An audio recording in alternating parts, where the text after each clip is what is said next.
Tell us why. Tell us how. Look where we came from. Looking you now.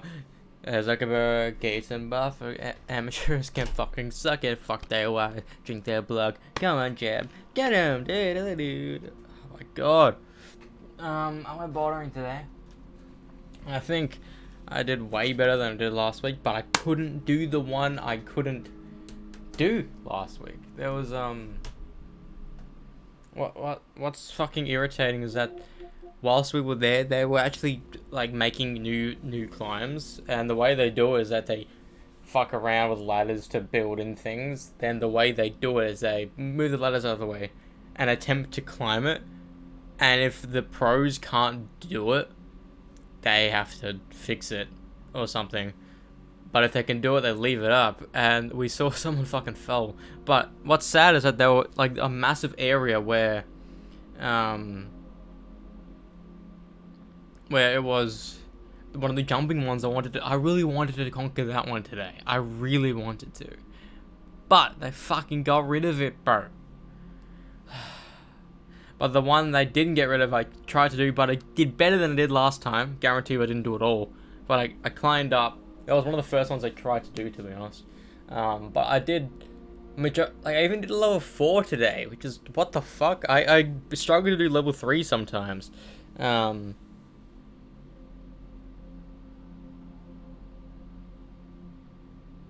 So, I'm getting better, but I think I need more body strength and arm strength to do it, because some of it you have to do with your legs to put in a weird awkward spot, but my legs, I can't stretch properly, you know? People can stretch their legs like this, I can't. And I can stretch down here, but not up here. Bro, if I was still doing karate, then maybe, but I haven't done karate in fucking nearly 15 years, mate. Yeah.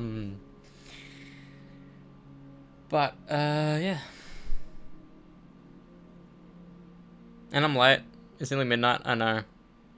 And I know this episode's gonna take fucking a long time, so I'm probably gonna get off around 3, which I don't want. If I get off around fucking 1:30, I'm gonna be very surprised, but I can guarantee you it's gonna take a little bit. Because it's as long as chapter 2, I think. So, let's get into it. Let's complete chapter 4, and if we manage to do it quickly, complete chapter 5, because chapter 5 is just talking to people. Which is weird to think about, but it's the case. But CEO and Trumpreneur, born in 1964, is Jeffrey Bezos. Come on, Jeffrey, you can do it, baby. Put your back into it. Tell us why, tell us how. We came from, look at you now. Zuckerberg and Gates and Buffett. Amateurs can fucking suck. Fuck their wives, drink their blood. Come on, Jeff. Get him!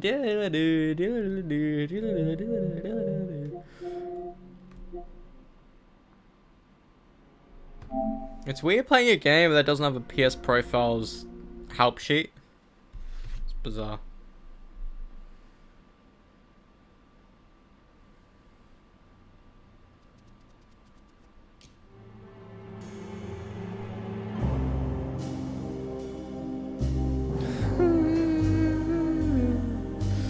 There's people on my fucking here that are popping and getting irritated by my shit now.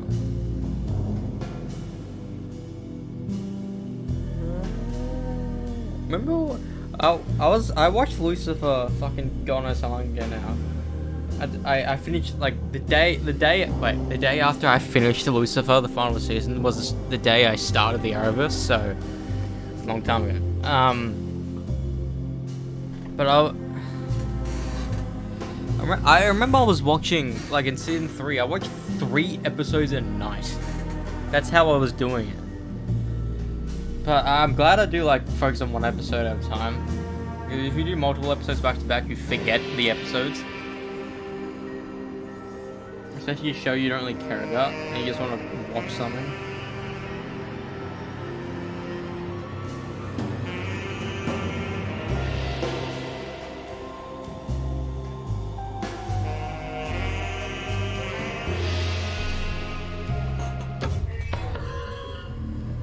Heading to the WC.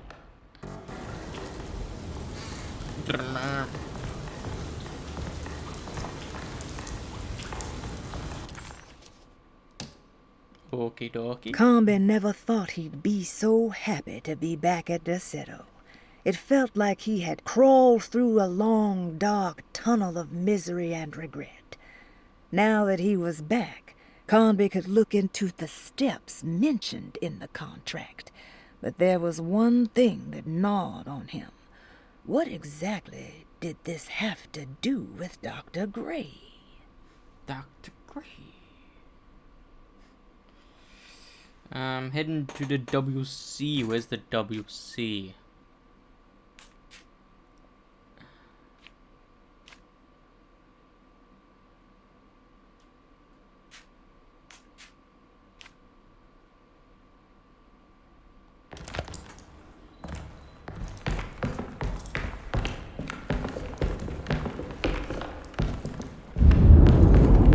Just what this evening needed. Some ambiance.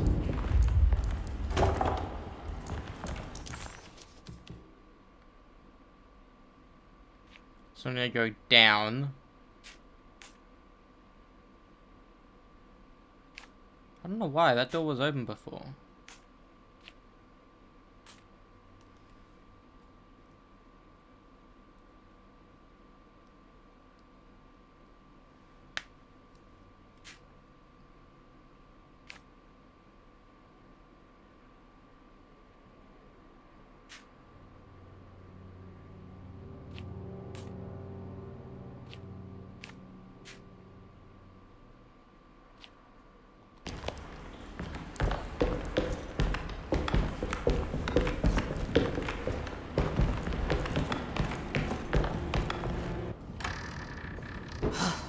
Got to be around here somewhere. He wouldn't leave this house. I don't know what to think anymore. You run into that detective fella? Who is he? Can he be trusted? I think he one of the good guys. Well, you know, like us. Will he be all right with her coming? Praise the mother. He don't need to know about all that. Just help Jeremy. Just calm down. It ain't time yet. God, it hurts. As far as I can tell, Detective Comby seems to be solving problems, not causing them. Just be ready in case he starts anything. So the people we're meeting in the dreams are the people in real life. But how do they get there and how do they come back? Does everyone have have talisman? The two orderlies still hadn't found Jeremy. Comby figured this was good news. Emily had reminded him about some strange deaths at Derceto, and Comby wasn't sure who he could trust.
Has gotten worse.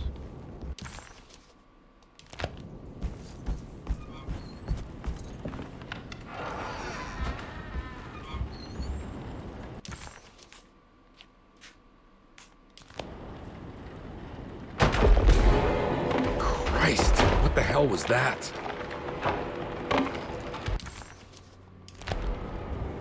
It's blocked.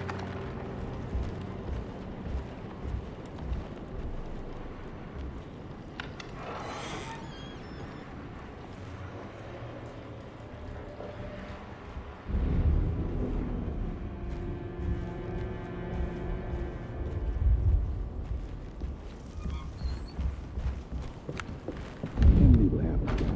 Can't let her ruin our plan.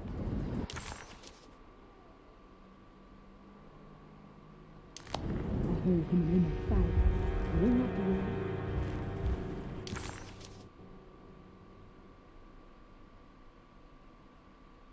Don't worry about the detective. He knows his place. I don't want to run into the orderlies right now. Not sure I can trust them.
Huh. Cool.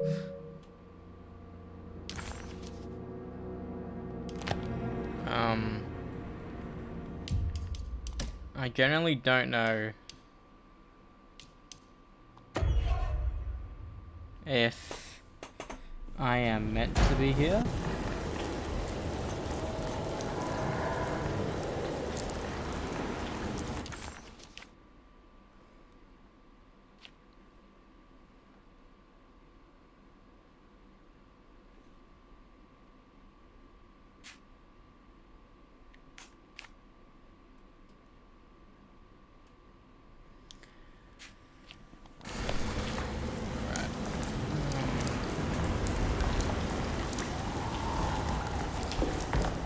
I was like, what the fuck did they curfew us for? I was like, huh? Gotta go to the boom. Just what this evening needed. Some ambiance.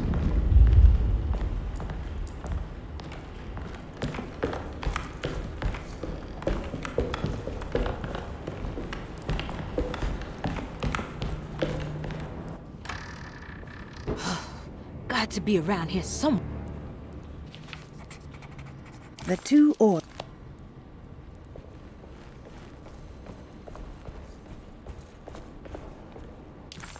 Well, I have to go that way?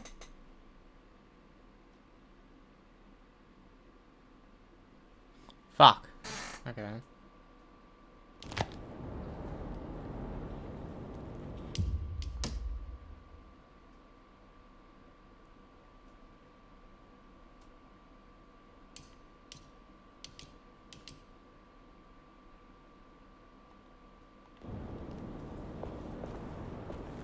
So I have to go this way. It's so weird because there's collectibles, a collectible I just got that I don't know if I'm meant to get now.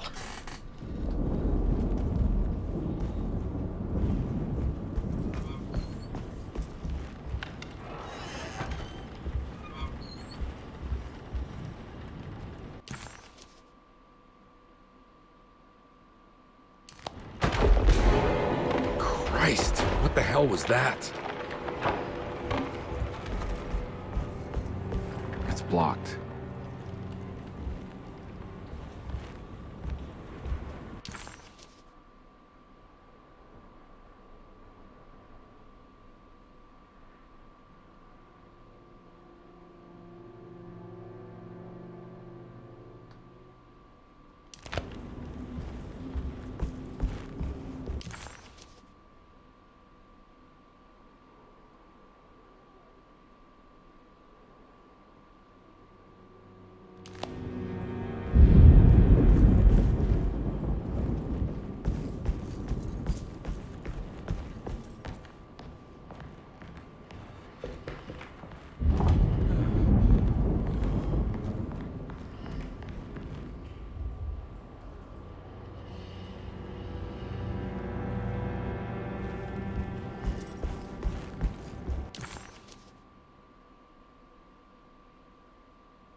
Oh, this WC.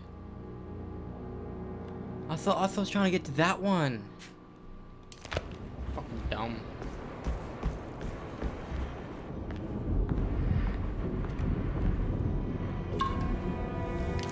But did not mean to do that.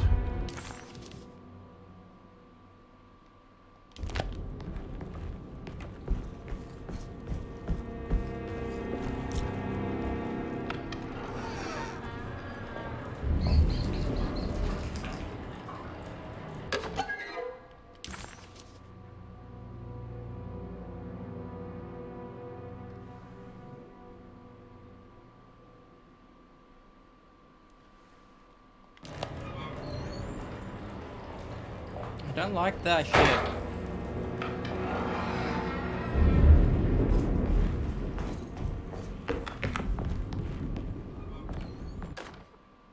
We must have faith that Jeremy's pact with the Dark Man is a bluff.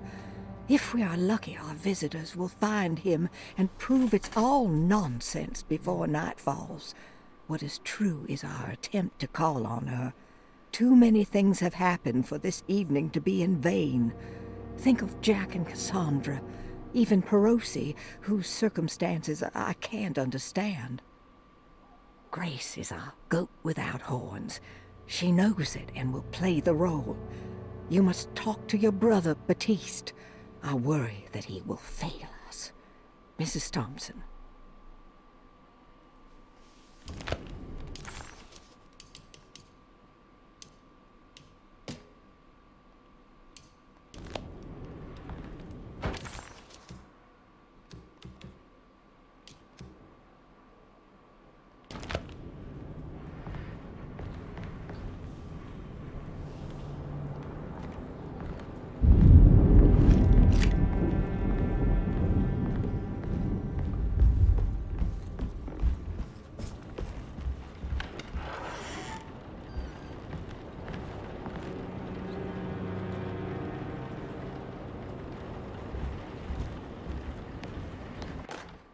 Lunacy and the Astarte Artist Colony, a monograph by Yael Klein.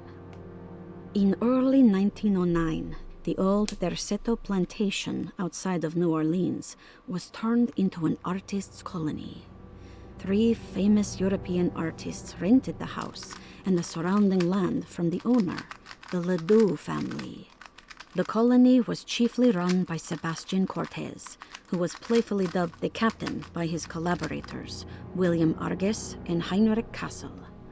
The colony existed for 6 years, until one day all 12 members disappeared without a trace. It is widely believed that their disappearance is connected to the disastrous hurricane that passed through on September 29, 1915, but nothing truly supports this claim. What is known is their frequent participation in New Orleans nightlife, their love for hosting parties, and their elaborate contributions to the Mardi Gras parades as the Pirates of Pontchartrain. Accounts of their lifestyle can be found in almost every gossip column. It can effectively be summed up as carefree and bohemian. Absolutely. In late June 1909, the name Astarte first appeared in the newspapers. Cortez said the name came to him as he was painting. There is never any claim to knowing about the ancient Phoenician fertility goddess with the same name before this time. His fellow colonist Heinrich Kassel did know, because he later produced sculptures that show clear references to ancient idols of the goddess. It's impossible to know for sure how this name suddenly made an appearance, but it is interesting because of Derceto's history.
I want to break free.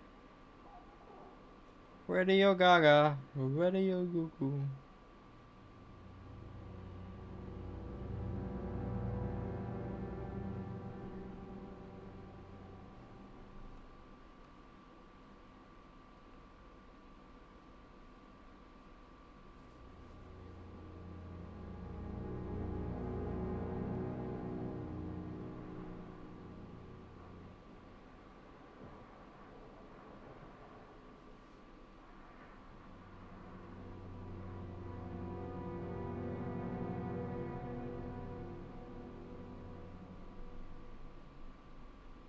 Y'all know we stay real for one.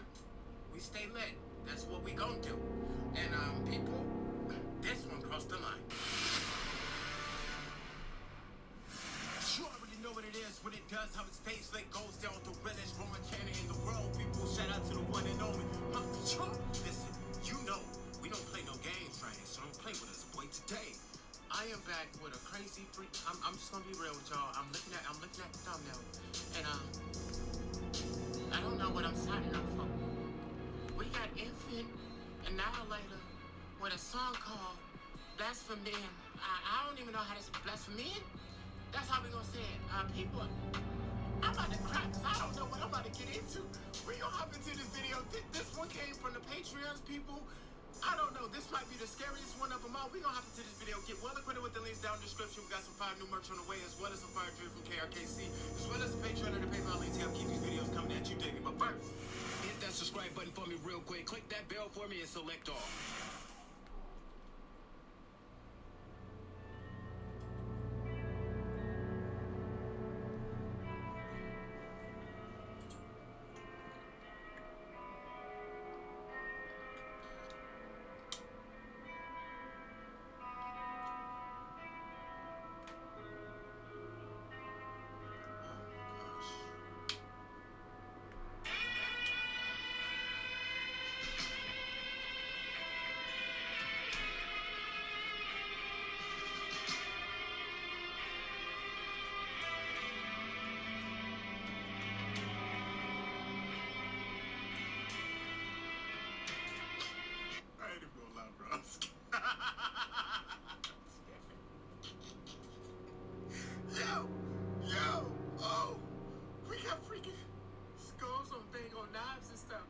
And the music don't make it no better, bro. Hold up. What this y'all got me going? What? Boy.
Got me reacting to, bro. What the heck is this?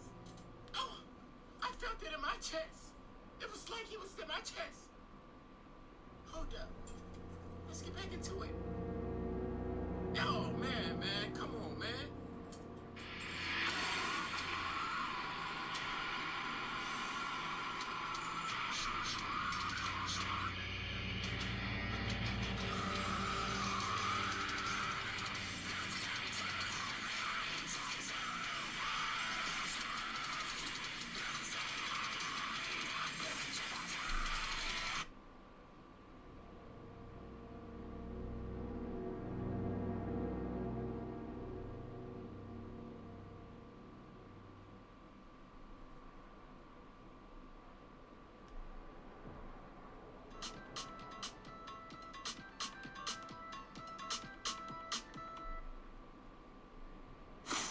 peanuts. His skin is smooth as a buttered dolphin. So smooth.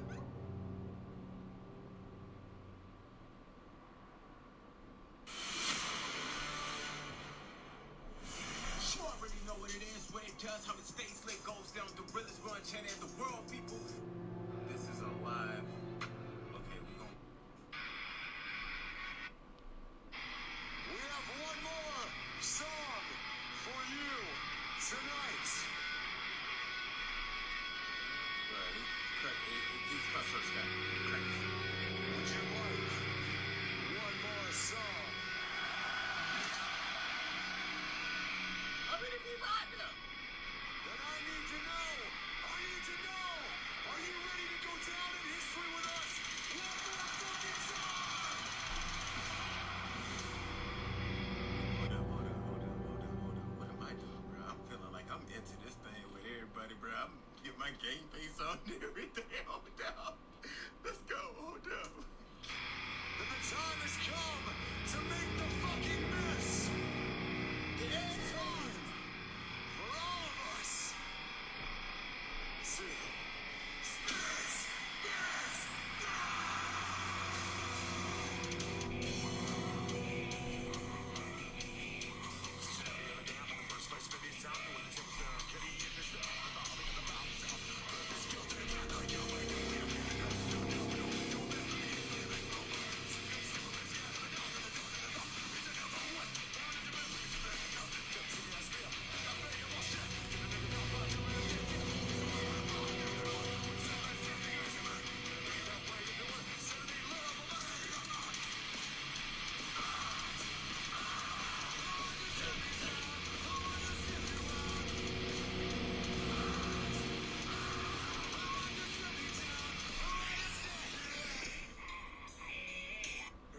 The live recording, bro, that make it even more epic, bro. The crowd is off the freaking chain, bro. If I was there and I knew these songs, bro, everybody was the mosh pit. It looked like a freaking ball ring. Hold up.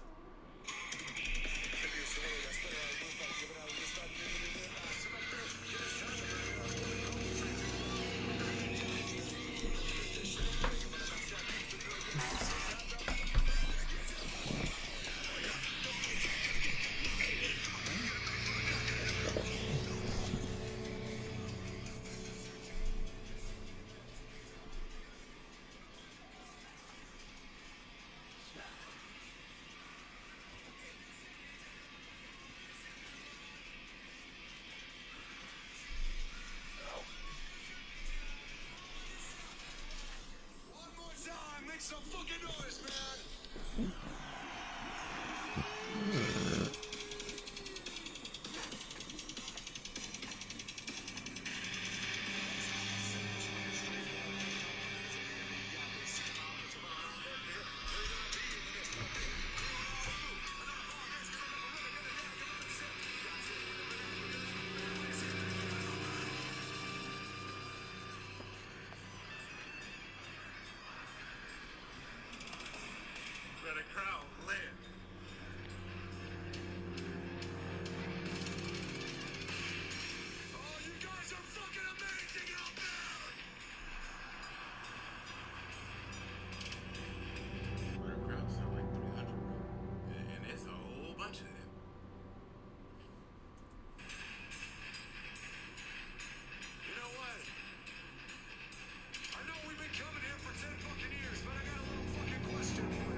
Not yet. Not till I say, jump the fuck up. Not until I say, jump the fuck up. Is that clear, you crazy motherfuckers? Bro, the guitar in the background, bro, with that, it just make you like, it just get you amped up, bro. Like something better pop off, right? And when that thing pop off, you better pop off the right way, or you might get popped though. Like, yo. On my signal, unleash hell. Joey, let's take these motherfuckers home, man.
I gotta come to just one, bro. I got to come to just one, bro. Y'all got to let me come to one, bro.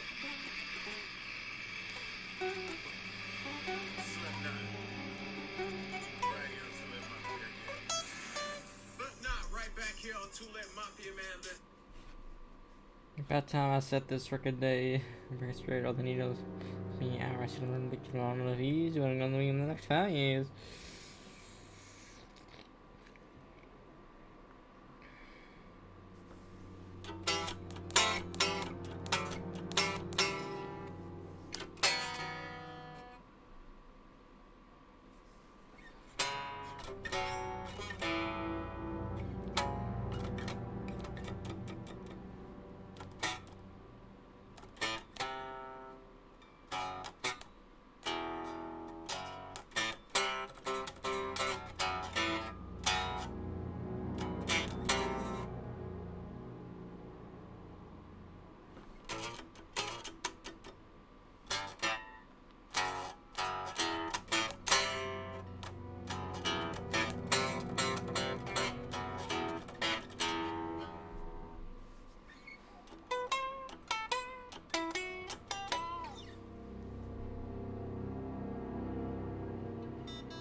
It's so fucking weird. We chew and spit you out. We love and grunge out. Do do do do do do do do do. Anyways, let's continue. I'm sorry. It's 10 minutes of. Even the name Derceto is the Greek name of a Syrian fertility goddess. In the case of naming the plantation, Derceto was certainly not an accident. We know that Elijah Pickford intended to build a temple for his cult, for he had distributed pamphlets 2 years prior to the purchase of the land, advertising his intentions. His followers were estimated to be almost 100 men and women, mostly sailors, Maroons, and Cajuns, when the plantation was built. To outsiders, Derceto registered as an ordinary slave plantation, which enabled Pickford and his flock to remain hidden for decades. The official story is that the cult lasted until 1862, when the Union Army came and burned down the plantation and scattered all who lived there. Following the Civil War, new people started to congregate in the ruins of Derceto to invent a new fertility goddess, the Shub-Niggurath. As much as Derceto is a particular name to have heard of, it's not entirely uncommon among the learned. Astarte is equally known and could have been subconsciously chosen by well-read artists. Shub-Niggurath is, on the other hand, very uncommon. Almost impossible that anyone in Louisiana would have heard that name. The name is referenced only in rare books like Unaussprechlichen Kulten and the Necronomicon, and is believed to be a bastardization of Arabic words meaning pertaining to the dark young. The few paragraphs printed on the goddess are so upsetting that no one in their right mind would want to build a religion resting on such qualities. The Shub-Niggurath cult was hard to get rid of, but it is believed that despite the police jailing and killing several cultists over the years, the main culprit in the cult's demise is the cult itself, which seems to line up with every instance of cult activity on Derceto's grounds. When Captain J.W. Norton of the Union Army arrived, he described the people at Derceto as malnourished and maniacal. As much as the army tried to save them, they fought back with fervor, as if nothing was going to stop them from slowly destroying themselves. While the disappearance of the Astarte artist colony remains a mystery, the recurring motif seems to suggest that their fate involved lunacy and a hunger for self-sacrifice to that fertility goddess with 1,000 names.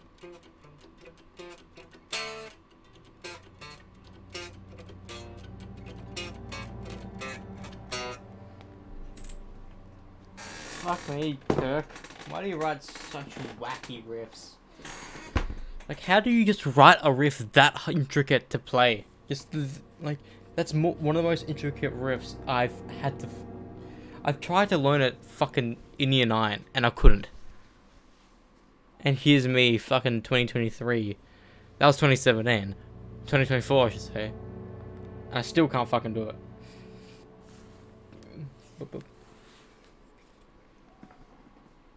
I mean, just with any other riff, you just do it for a while and you fucking get used to it. Like the fucking riff and drowning in slow motion. Enter the small parlor.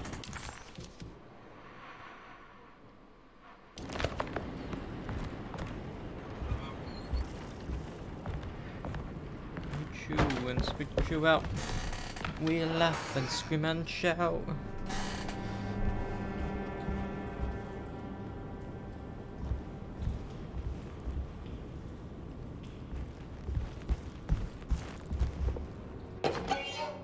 Up label. Pirates of the Pontchartrain.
Mrs. Thompson, I understand the last week has been busy.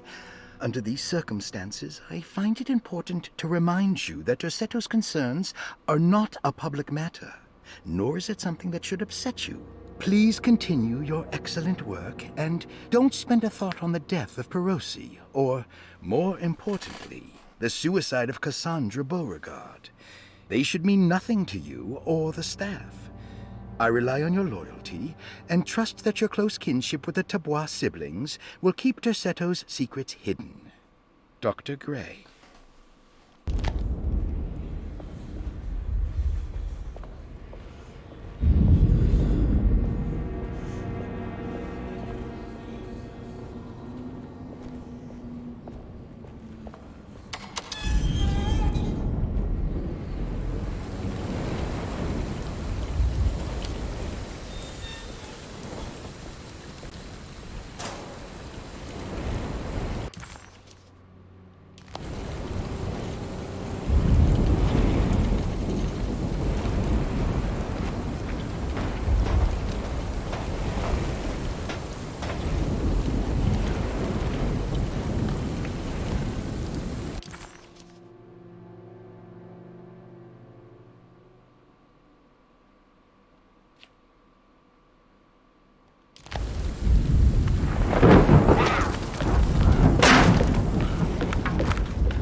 So if that bear moves, I'm gonna fucking hear it. Didn't mean to. I keep on pressing up for the map. It's annoying.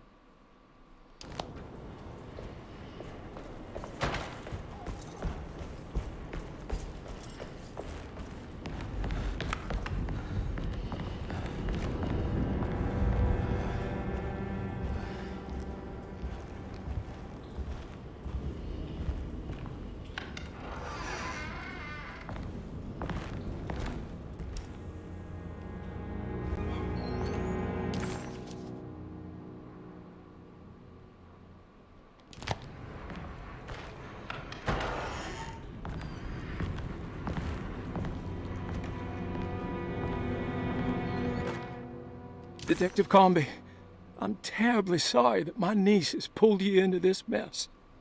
Please, with all my blessings, take her away from this cursed place. I have destroyed that Eater of Worlds and locked it away in the attic and retreated to a place of hiding. Tell Emily I'm safe. Tell her all the lies you can think of to make her listen. Take her back to Nolans. Sincerely, Jeremy. Nolans?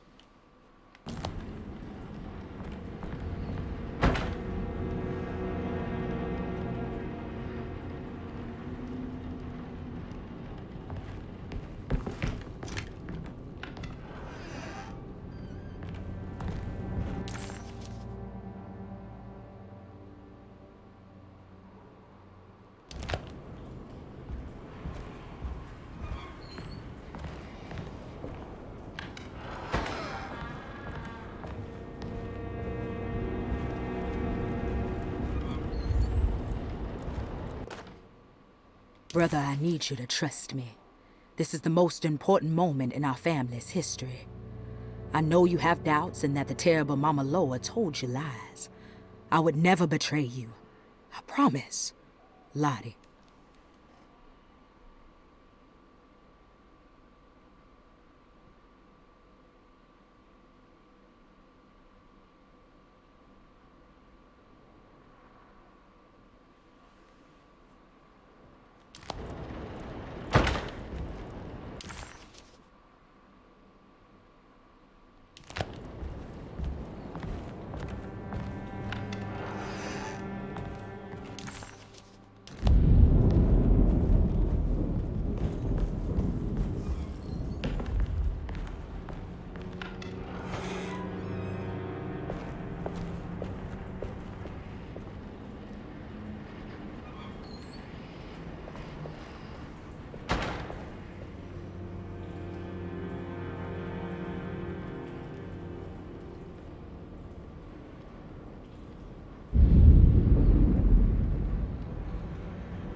Fuck no.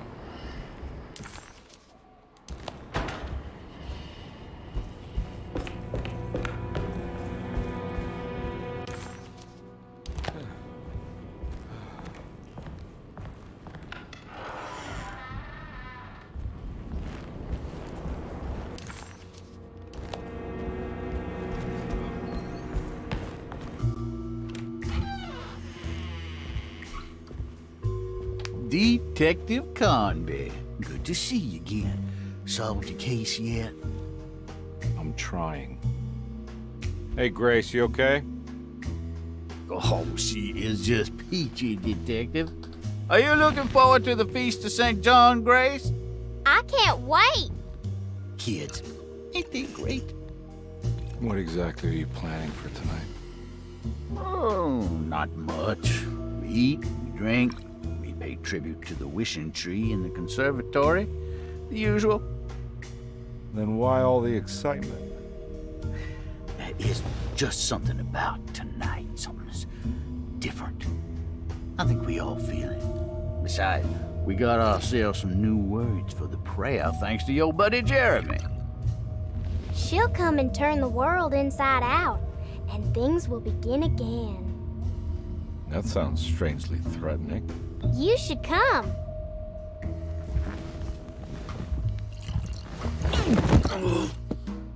God damn it, Grace. Stay put for once.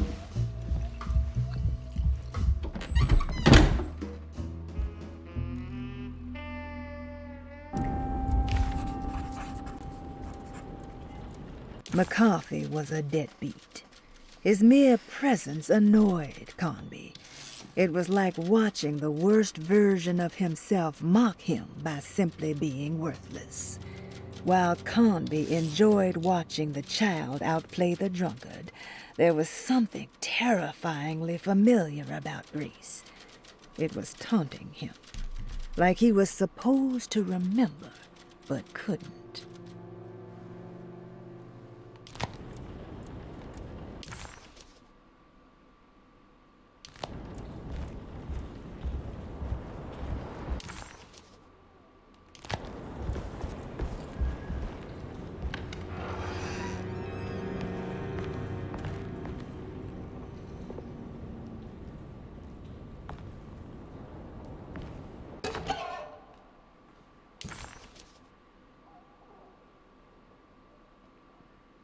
What did you expect from them?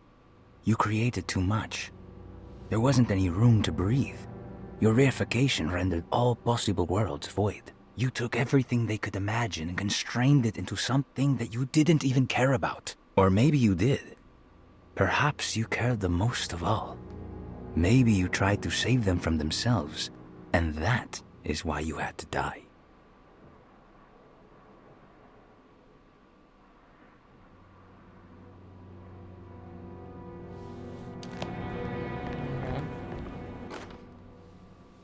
Jeremy knew that the only one who could help him now was the guest in room number 3. The room seemed to have been empty for so long. But that wasn't allowed to be true. The story needed to be different. To include something from the outside, he would bring the guest back to room 3 and show them what was in that safe. 913. But those were not the right numbers. That was the combination for the safe in the clerk's office. That we did in the first episode.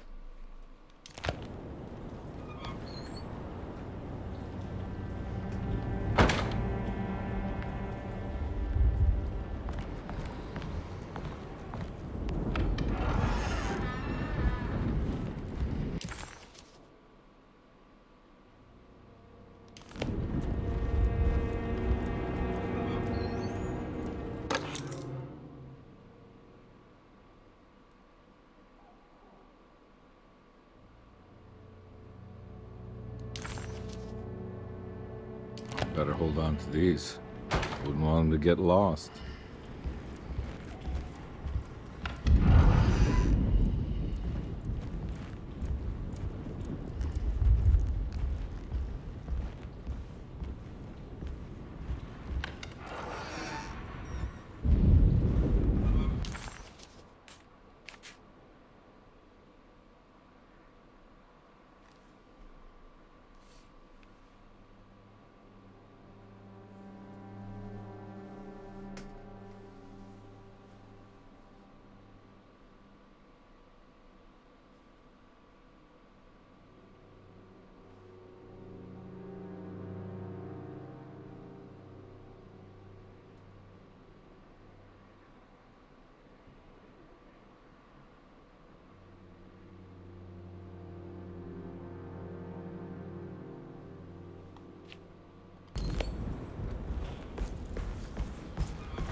Flying Dutchman.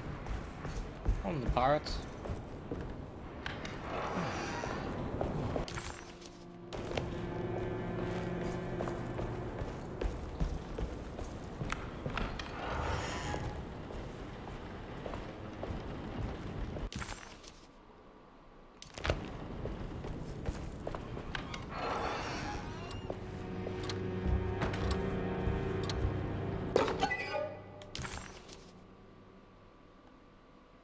What a terrible thing to recognize that your betterment was an illusion. That you are so infatuated by the virtue of struggling that despite all your hard work, you made no real efforts to ever become well. Or that the treatment becomes such an obsession that instead of letting your wounds heal over time, you tear at the flesh in the hope that it will heal better and faster. If only it would bleed in the way you wanted. Do we ever become well? What do you think, Dr. Gray?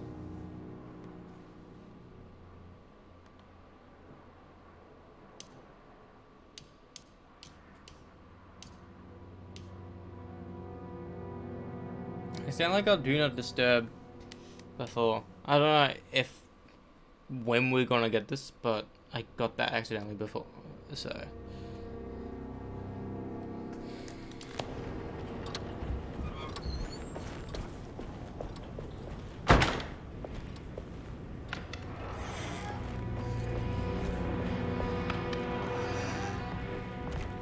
There must be a spare key to Dr. Gray's office in here somewhere.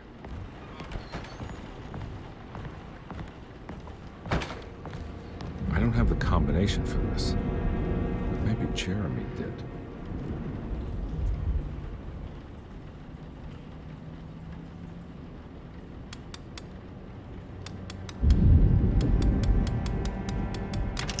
It worked.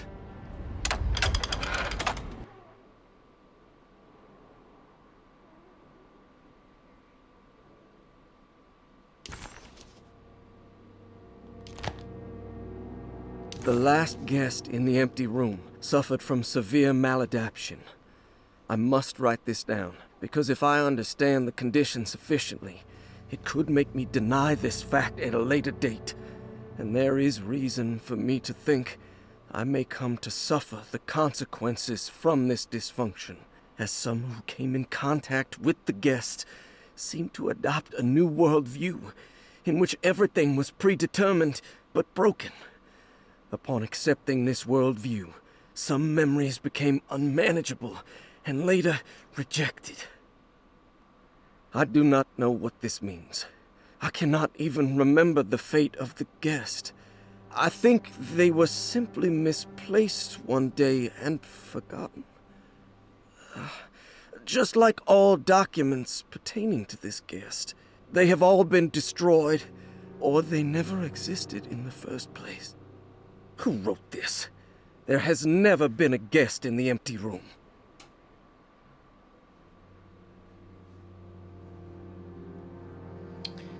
I just looked up maladaptation because that wasn't a word I knew of, but apparently the word is maladaptation. But it's got to do with an evolutionary trait, or that is or has become more harmful than helpful. So okay.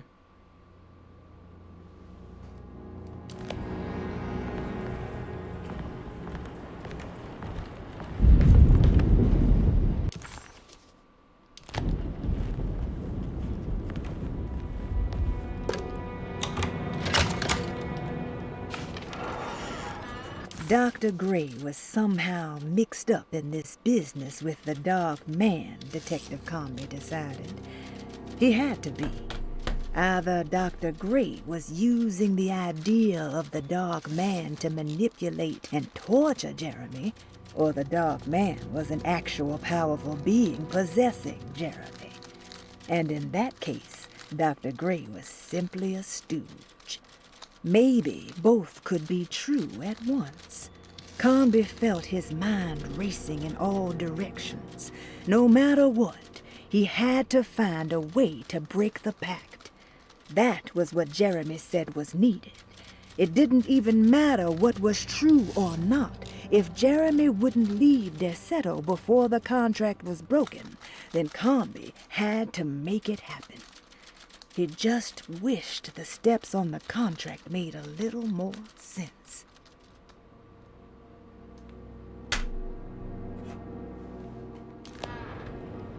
Dr. Gray's office, all to myself. Let's see if we can figure this guy out.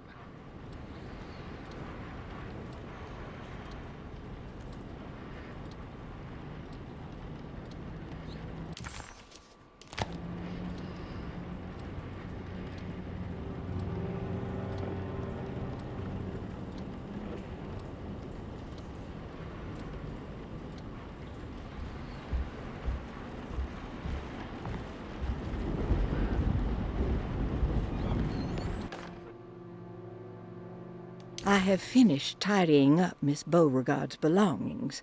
I will leave it to you to contact her agent and have them collect her things. I found one of Grace's drawings she might want back, along with this key in her room, which I believe you've been looking for. Mrs. Thompson.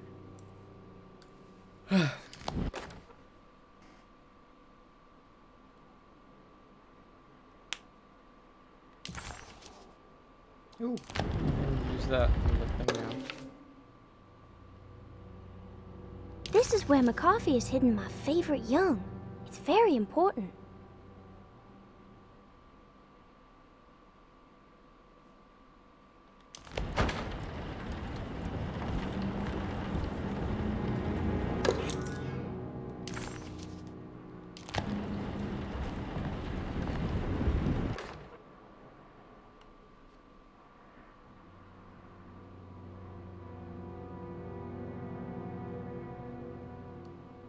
Dearest Dr. Manzetti, I find myself in a losing battle with my patient. As I've disclosed in my previous letter, his delusions have him completely captured. It's bad enough that he is torturing himself with paranoia, but his madness turns out to be quite persuasive to others, effectively laying the ground for mass delusion. I am writing to you in hope that you can give me some guidance. Beyond my ambition to avoid devastating surgery on my patient, I have grown worried about my own defenses. The words of my patient are deranged, yet they often resonate with something primitive within me. I have tried photographing his brain with X-rays. It was surprisingly difficult to get good results. Dark blotches on the plates kept obscuring all details. My patient looked at the bad plates and cried out in terror, telling me the dark areas was the shadow of the worm eating him from inside. I could not see anything out of the ordinary. I hope this is a sign that my mind is not as receptive to the madness as I had feared. After further inquiry, my patient described the shadows inside his mind as some kind of chthonic monstrosity that wants to undermine his sanctuary. This is clearly a reference to a place he calls Teroea, a sort of library or convent that works as a psychological haven. With this imaginary haven threatened by this Chthonian, he has now constructed another, less pleasant hiding spot.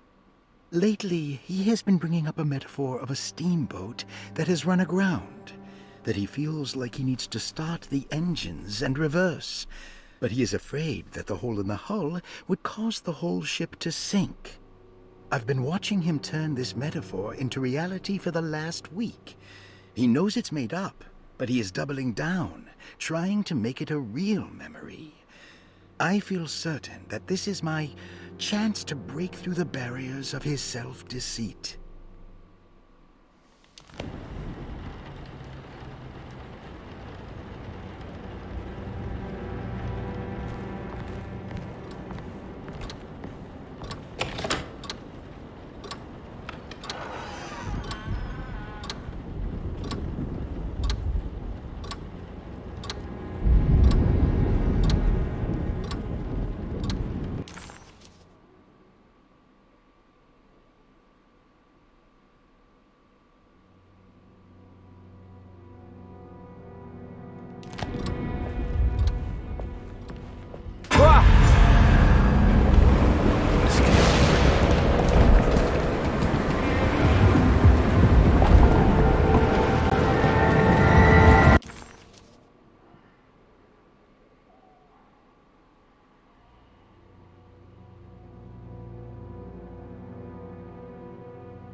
Surprisingly neat.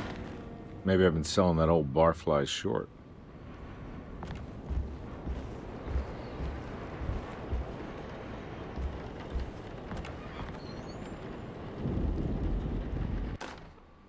Sometimes I think this place makes me worse. That Derceto might be my grave. A coffin made of ostentatious architecture. A Taj Mahal for the drunken depressed. There's something about Derceto. Something about Dr. Gray. Like we all pretend that we're here to get better. When in fact we are here to be forgotten.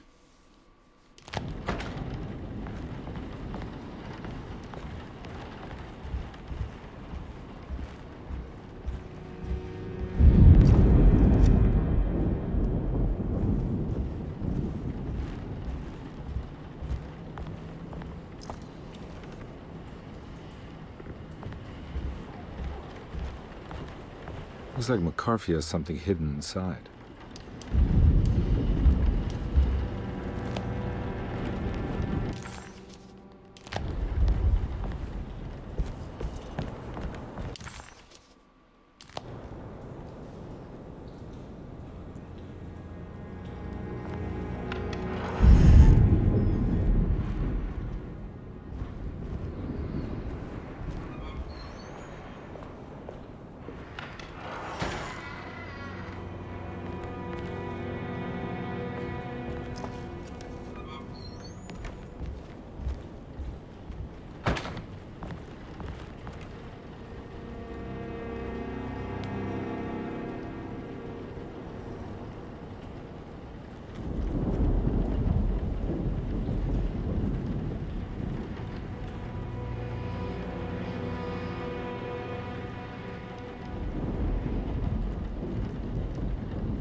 It's not letting me enter.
I can't take this much more.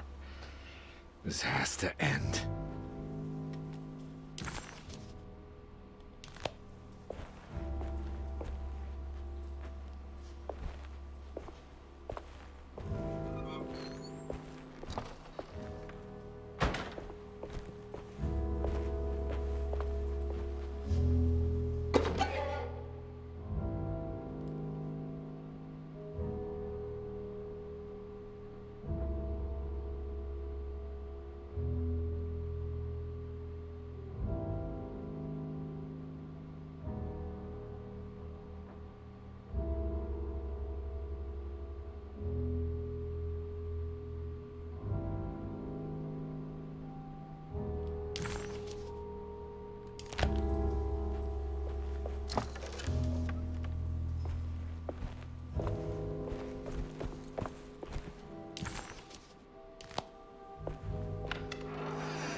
I'm meant to go in there, but I can't.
It was just glitched.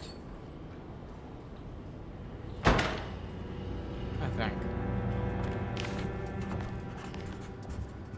The empty room always felt familiar. It had a mild fragrance of crushed leaves and wet sand that somehow convinced visitors that they belonged. It wasn't real, of course, but it was more real than many other things you could find.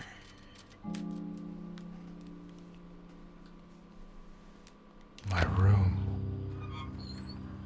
I belong here.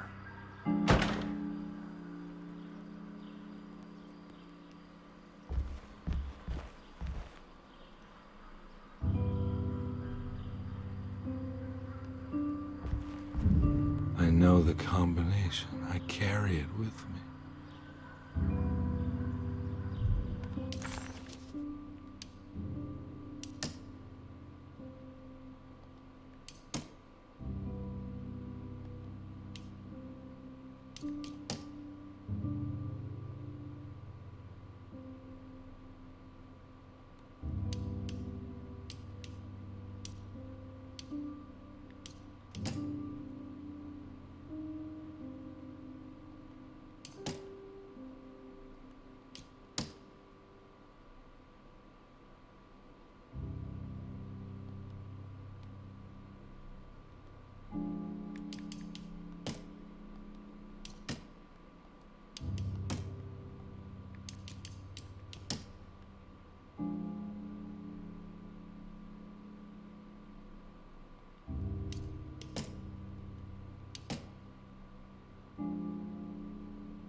Louisiana State Board of Private Investigator Examiners grants the following license to Edward Carnby, Decatur Street, New Orleans. License number 196692-LA. Good until May 15th, 1930.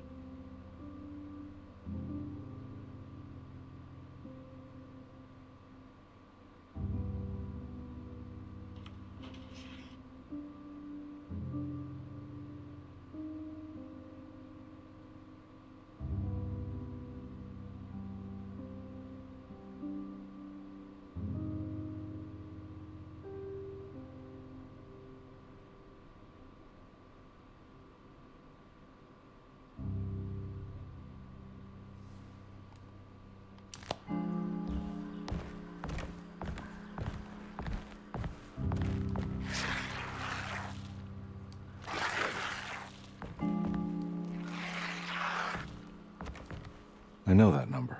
Where's that from? I did this. I wrote that.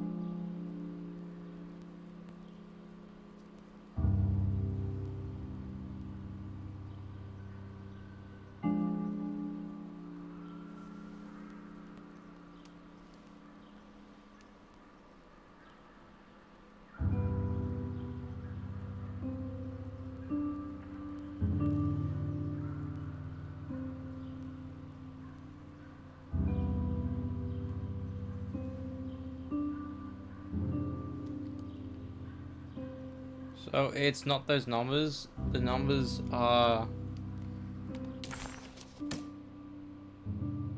692.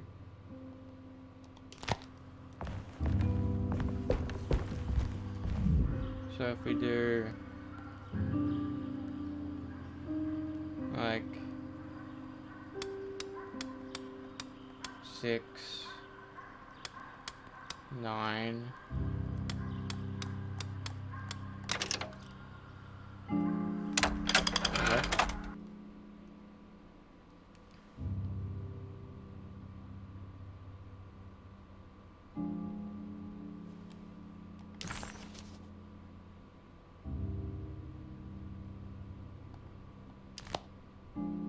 Detective, I have made many discoveries in my case. The child we want is safe, thanks to good people like me and you. We're so similar, but you don't see all the things I do.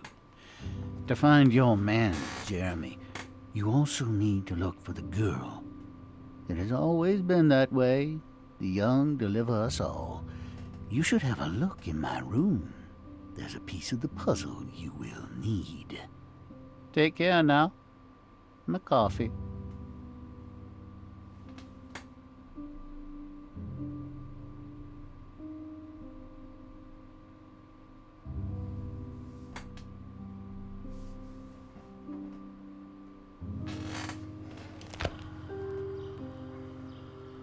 How long have I been here?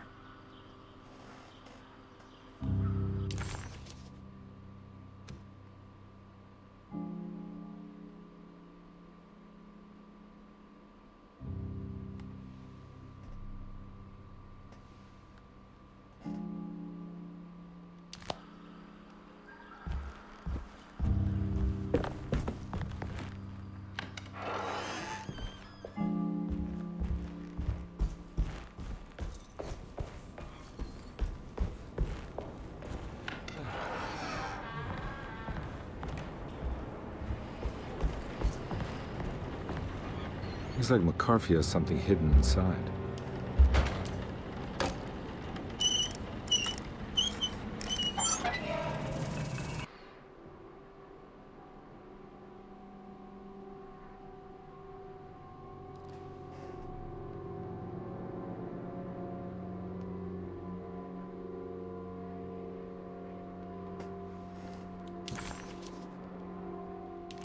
Why would McCarthy lock this up?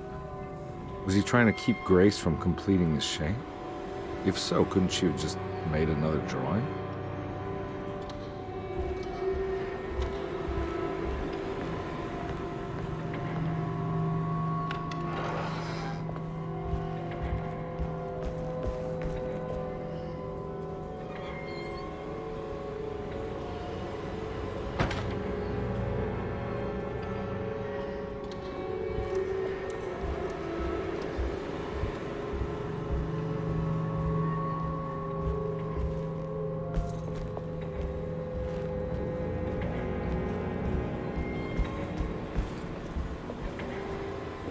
What the hell happened in here?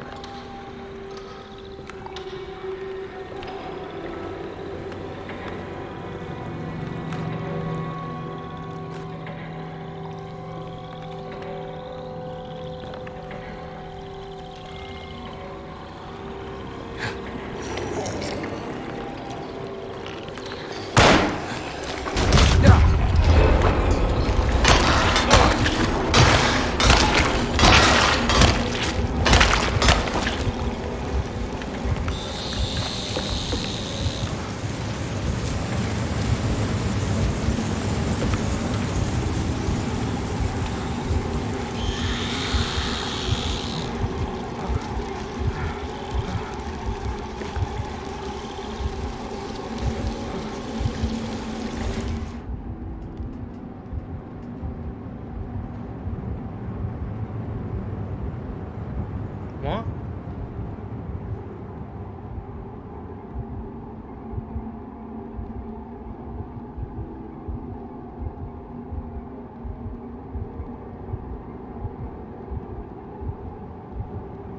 I'm so fucking confused.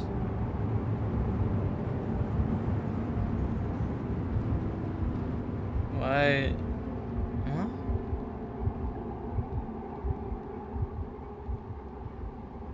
I thought that was the same fucking username, but it's not. It's the same color as well. That's what makes it made it even more confusing. What's going on? What is going on? I do not know.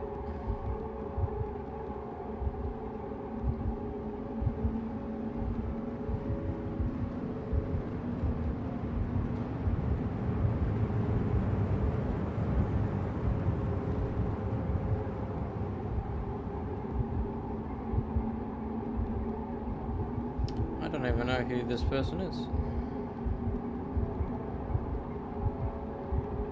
This is making me even more confused.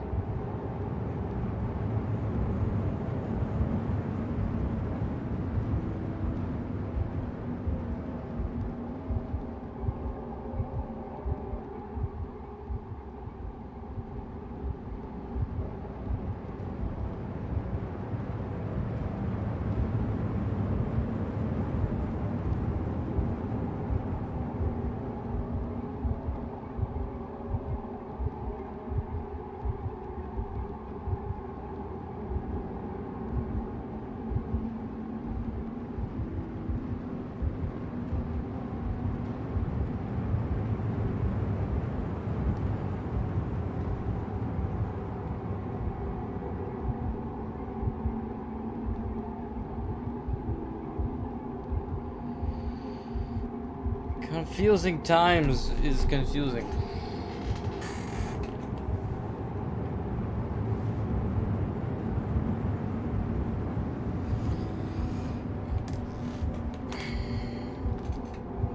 Let me get fucking sitting.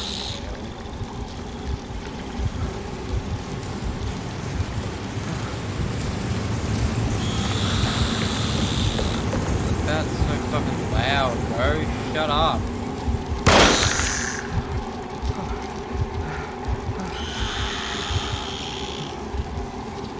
These are all bats as well.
We're back in the sitting room now.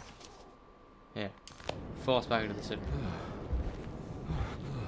So, I did it the opposite way. You were meant to go from the empty room into the parlor, but I went from the parlor to the empty room. Why is my game so fucked?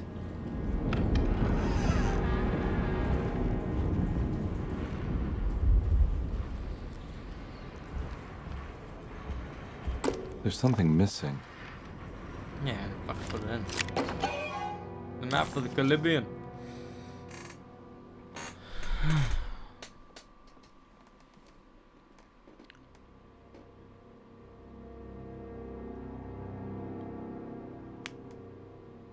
Like, I'm genuinely confused what the fuck that was about.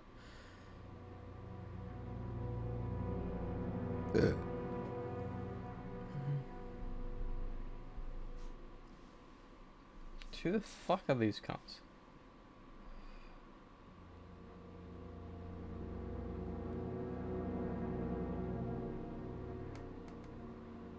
Retro death. It's weird. It says one viewer, but I know there's two viewers because I'm doing it myself. These numbered cunts.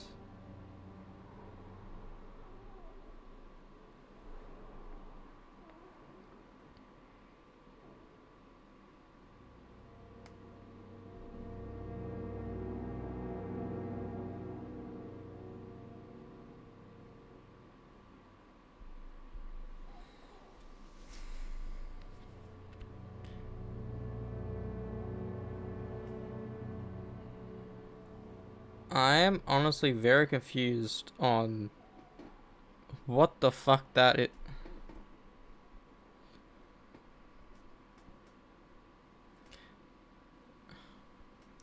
I'm honestly very confused on what the fuck this shit is all about.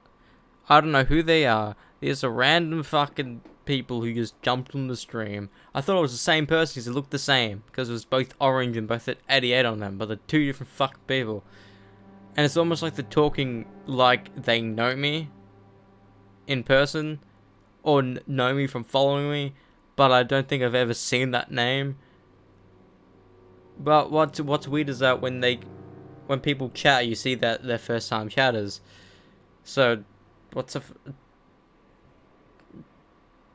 I'm confused. I clicked on the profiles, like, are they people I know? I got no fucking clue.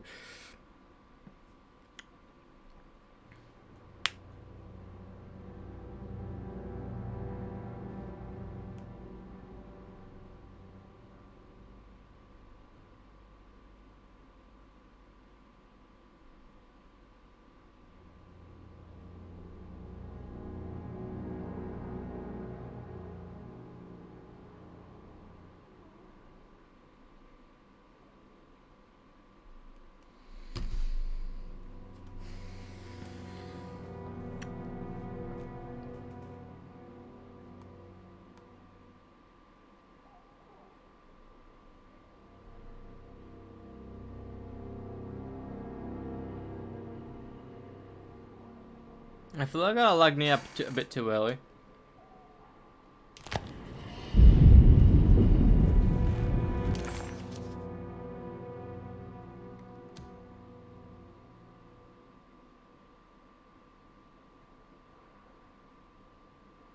I did.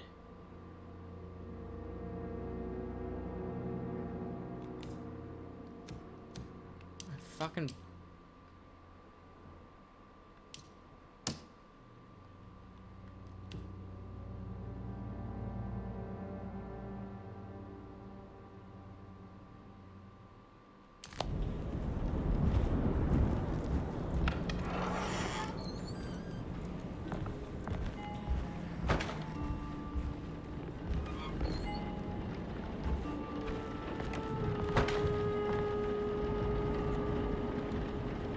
What?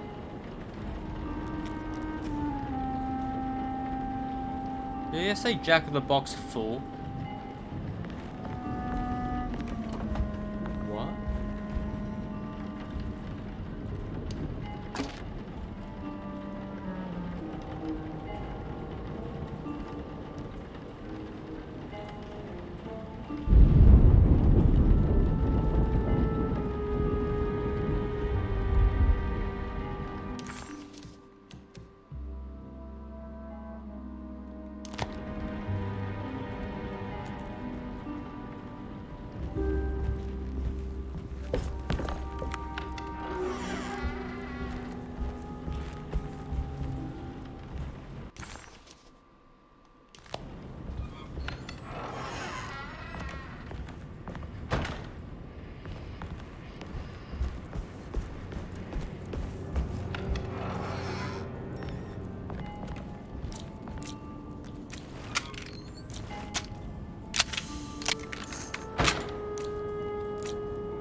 Oh, it's meant to...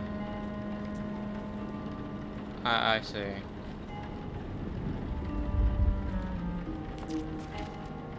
It's meant to connect with this shit, isn't it? Or can I rotate? Yes, I can rotate.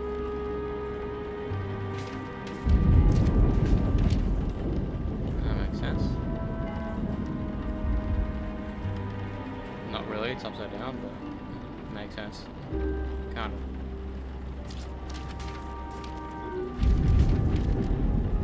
That goes there. This boy goes there.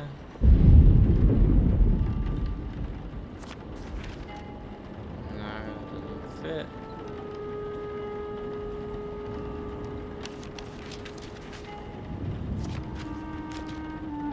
Either.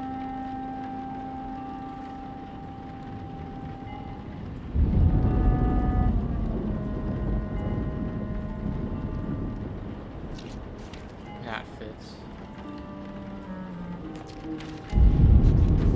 That fits.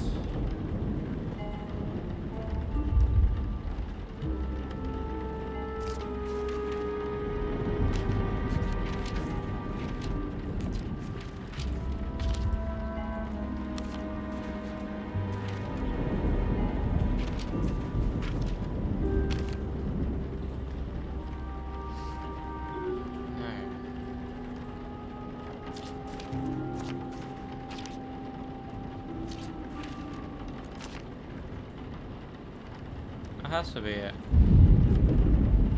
Because everything fits. Like, everything fits.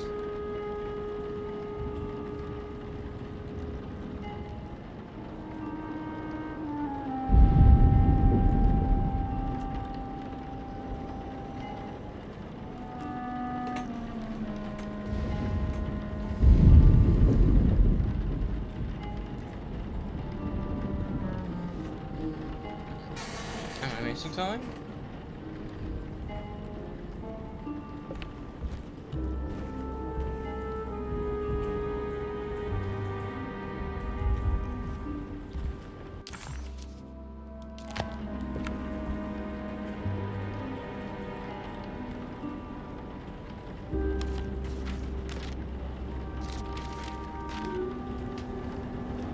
also makes sense because...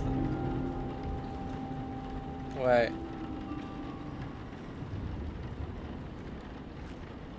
No.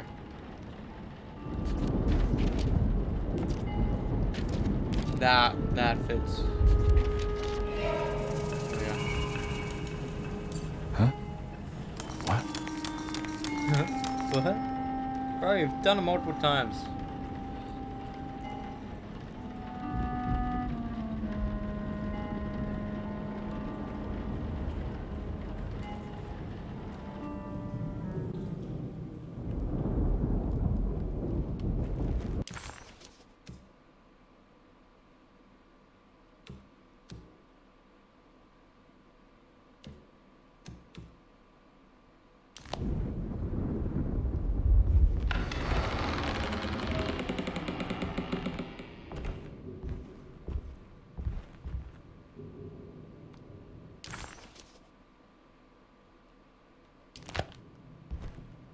What? This is room Cassandra's room.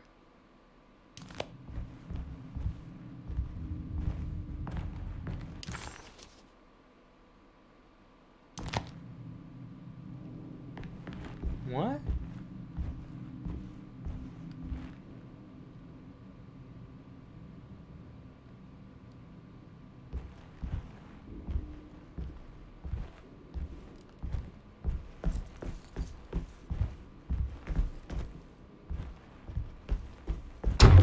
This looks familiar. He was back in the French Quarter, his office to be exact, a place Jeremy had certainly never seen. It could only mean that the dark man had reached inside Edward's mind and conjured this place for him to suffer. I'm confused because I found the drawing inside MacGuffin's room, but I haven't placed my memory back together, so I don't really know why it's bleaked like that, but it's fine. How am I back at the office? Jeremy's never been here.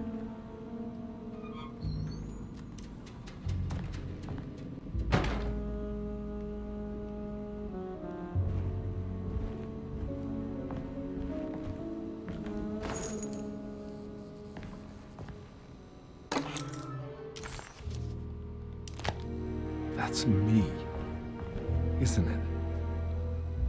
How long had it been since I drowned myself in drink and depression? It had all felt so peaceful, slipping away into oblivion. A welcoming, dark voice wrapped around my mind like a heavy blanket. It turned off suddenly as I woke up from the sound of my office door closing shut. A messenger had left a telegram from Mrs. Saunders. She had a lead on where to find her husband and her kidnapped daughter.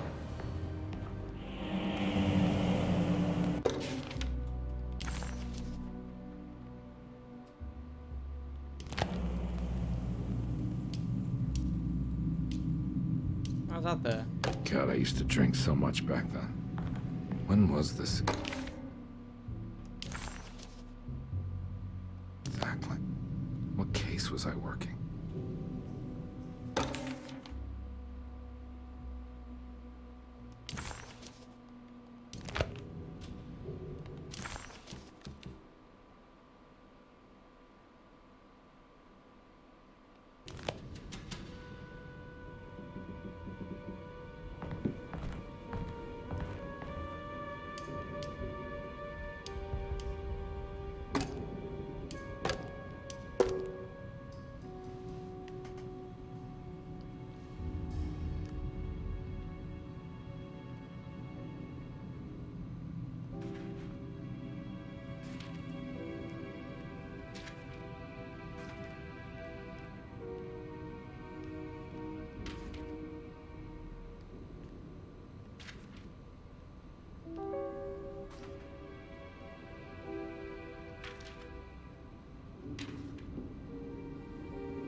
I remember this case.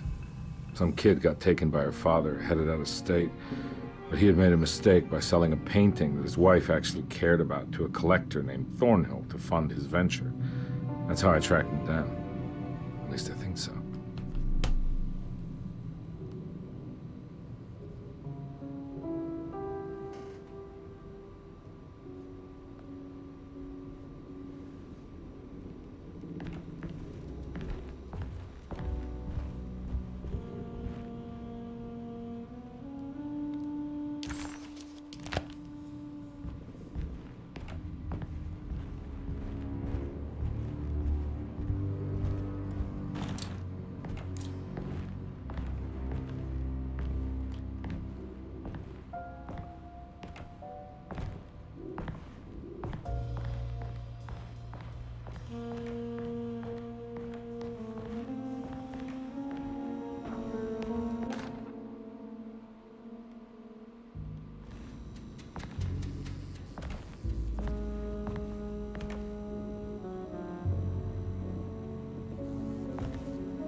That's how you dodge.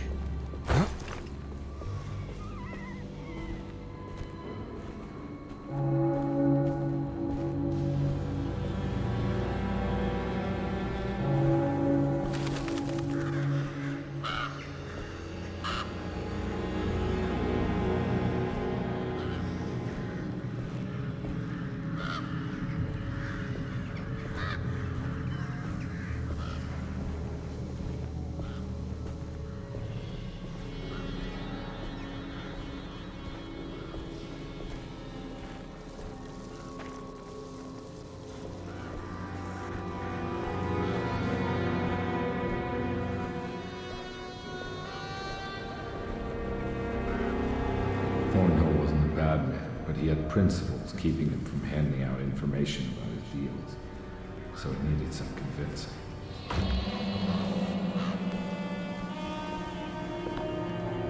Well, every case can't be squeaky clean.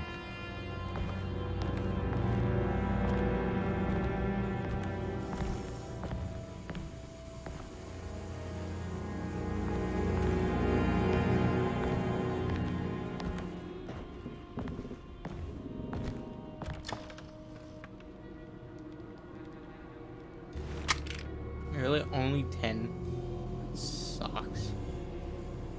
The ammo system in these games are atrocious, bro. It takes 3 bullets, handgun bullets, to kill an enemy. And you only give me like 20 bullets? Kidding me? What if there's a shit ton of enemies?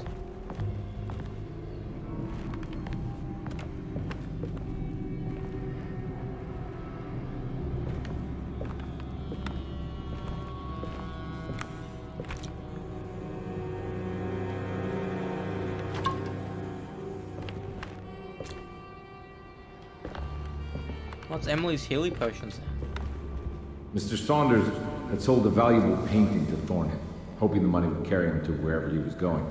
The painting, now leaning on an easel in Thornhill's bedroom, had a certain mesmerizing gloom that seemed to call out to me, telling me I was needed for something important.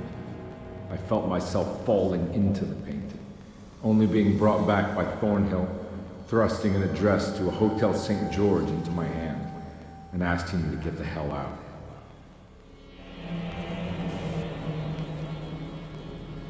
I don't remember this at all, but I can't say it didn't happen. The kidnapper had sold a painting to Thornhill, the collector, to pay for a car and enough gas to get out of Louisiana. Detective Comby was suddenly reminded of shaking him down to find out where the kidnapper was hiding. St. George's Hotel by the park. Comby vaguely remembered the case of the missing child. She was kidnapped by her estranged father. There was some connection to a gallerist named Thornhill, a painting sold to pay for a getaway.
On my way to the hotel, the Morton gang caught up with me. I owed them money, a lot of it. I can't remember what for, probably some dumb gambling debt growing in size for each payment missed.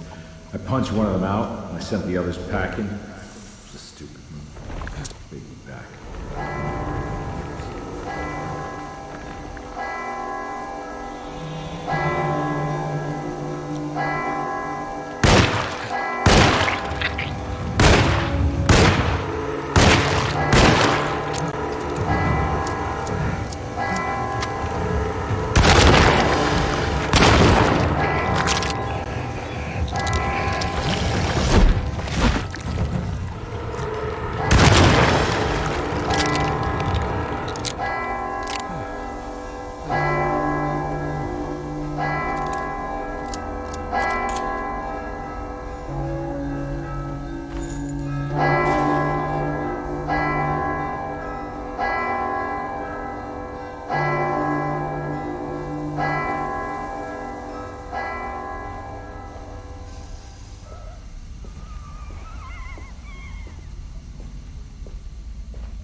Surprised I didn't get attacked. I didn't get, like, hit. That's why you have to utilize every weapon you have.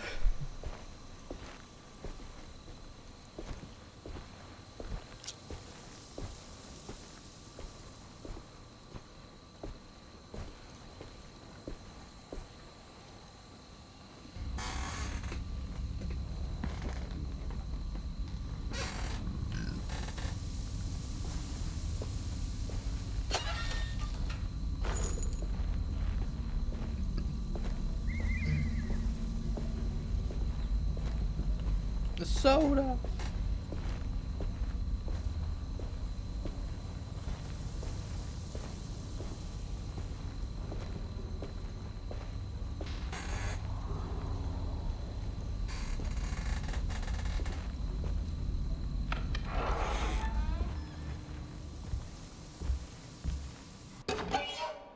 Curious napkin.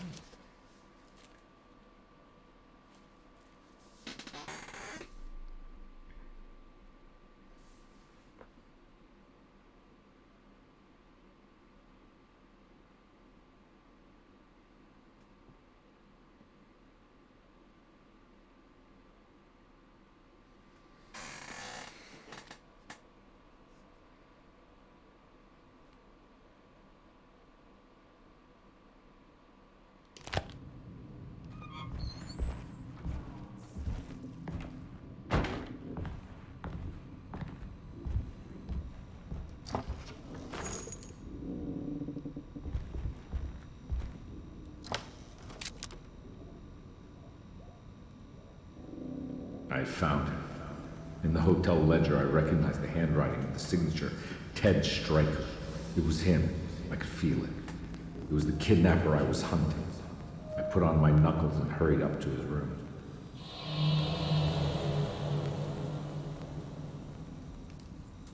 Something about that.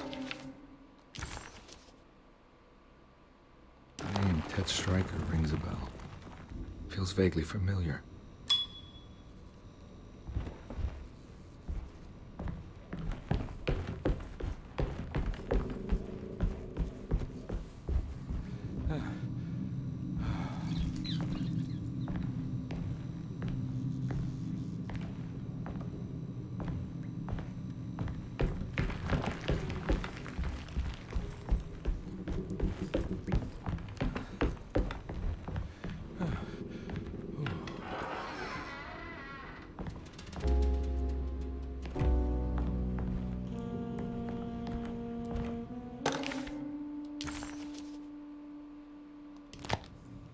recognize this room, but I didn't catch up with them here. I must have followed them. But where?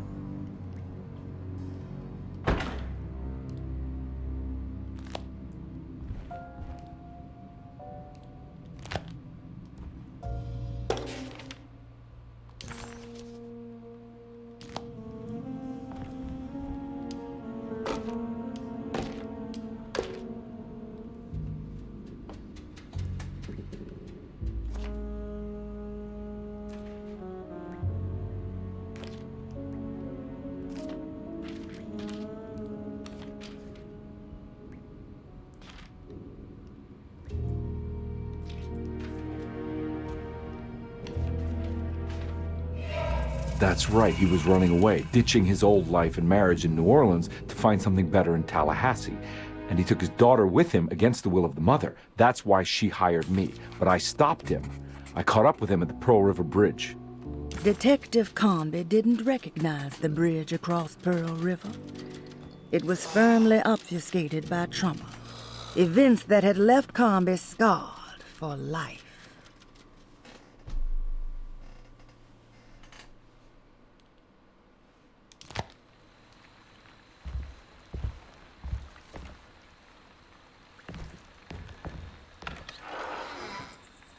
The fuck? Pearl River. This is where I caught up with them. This is what the Dark Man wanted me to revisit. But I'm still not seeing it. What am I forgetting? That the daughter is Grace?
Profane totem.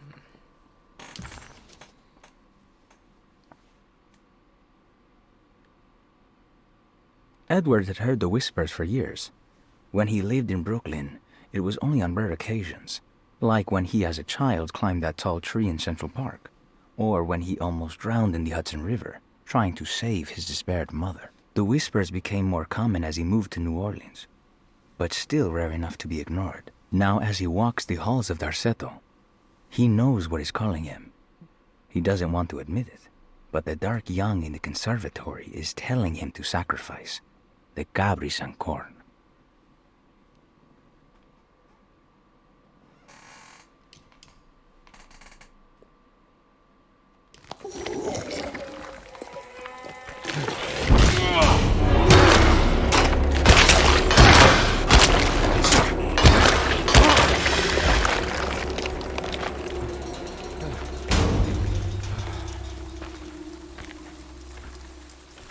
Every time we do a cigarette thing, it gives an enemy. It's fucking almost a guarantee of this right.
Yeah.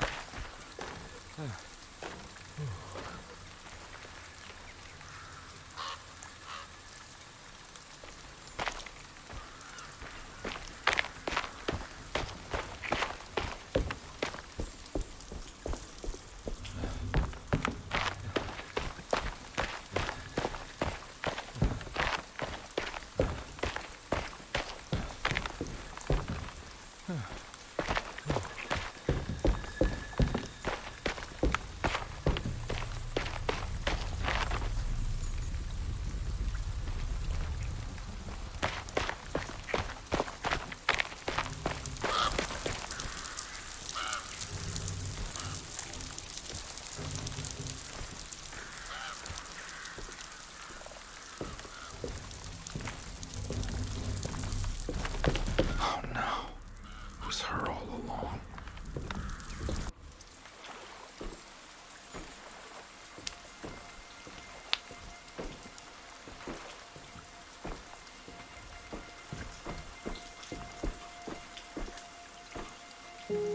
I can't believe I didn't recognize you. I looked a little different back then, I suppose. Was any of this real? How do you mean? This day, just... so much is happening. I can't... I think I've lost my head. Do you need me to apologize? I mean... I am sorry. I don't think I need to begin to explain. You're just a kid, Grace. I'm really sorry. I didn't mean for it to happen. Lies. More lies. No, really.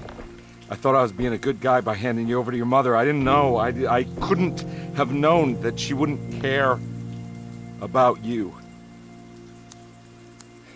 I don't know how this works. What is this for? Some form of admission of guilt. Maybe acceptance. It's what the Dark Man wants. I guess we just watch my father die again then. You think he's alive? I know he is. He's down there, scared that he won't be able to get out. That he will drown with his daughter again. What are you saying? We gotta save him! We? Do it yourself. I'm down there with him, remember?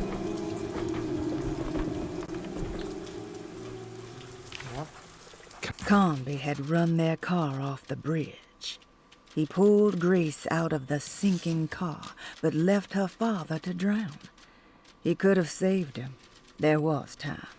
He just chose not to. Instead, he took Grace back to New Orleans and collected his paycheck.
I really saved them. This all happened so long ago. I have to find a way to get down there. I have to see it with my own eyes. There was a boat at the house where I entered. If I can raise the bridge, I should be able to get to the car.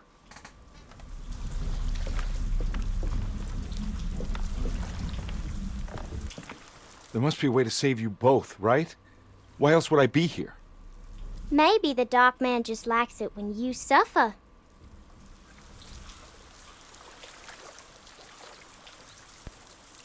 Don't worry, kid. I'll think of something. I'm not holding my breath.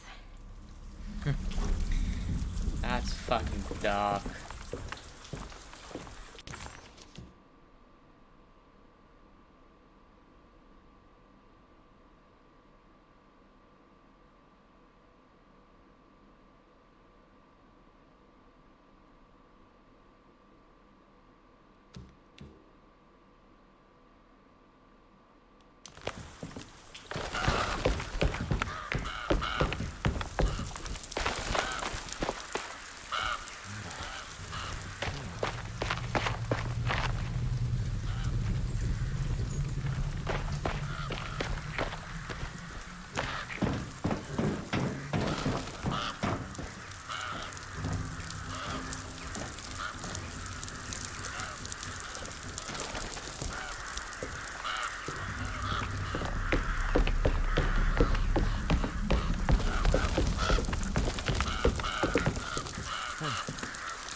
This must be where the bridge is operated.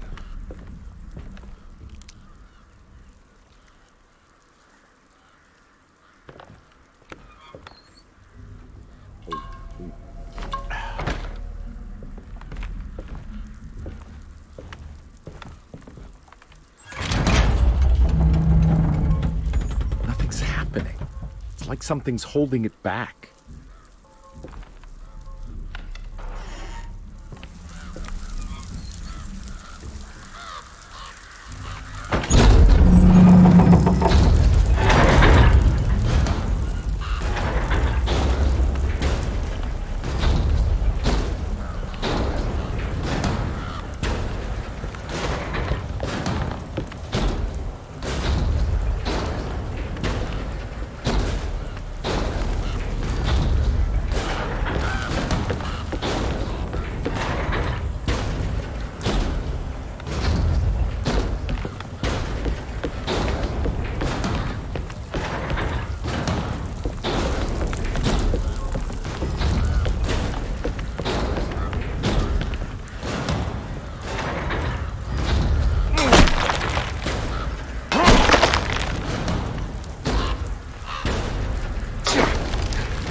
Be able to pilot the boat.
Not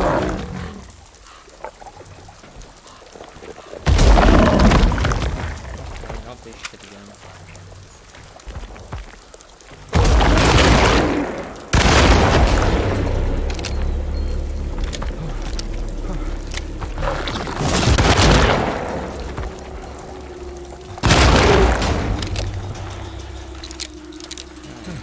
Suck.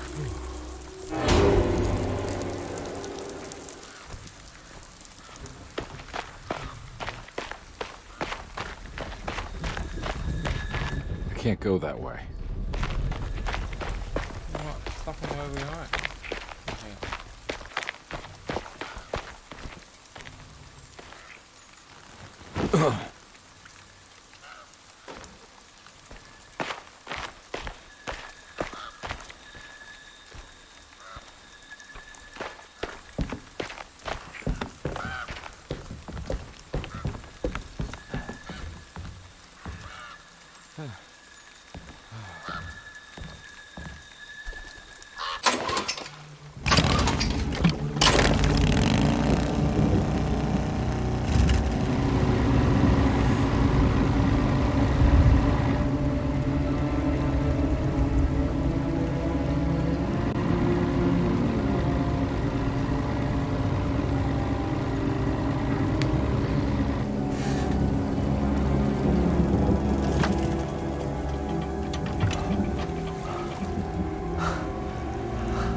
You took way too long. They're both dead.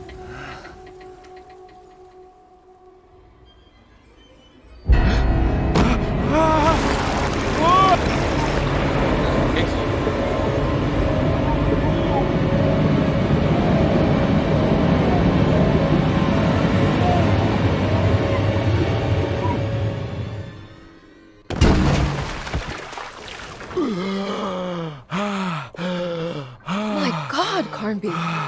Are you okay? Don't leave me alone. What the hell have you been doing? What's going on here? Look at this mess! I'm sorry, Mrs. Thompson. Don't make me kick you out of this house. Now get out!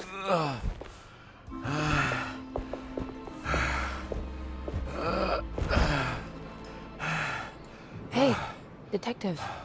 Mr. Carnby. I'm really worried about you. I'm okay. I just need to catch my breath for a moment. This place? There are some very disturbed figures around here. And I don't think it's just the patients. I've been reading some things about how Derceto has a deranging effect on people. I think it might explain things. What? Just take it easy, okay? I'm gonna go find a way into Dr. Gray's apartment. I want to know what he's hiding. Emily, don't worry. I think I'm close. I'm gonna set everything right. Just be careful.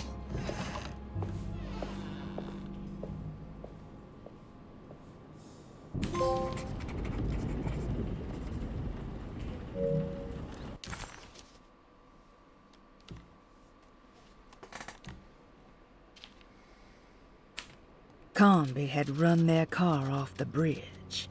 He pulled Grace out of the sinking car, but left her father to drown. He could have saved him. There was time. He just chose not to. Instead, he took Grace back to New Orleans and collected his paycheck. So she isn't dead. Cool. For some reason, that just remind me of a game called Call of Cthulhu.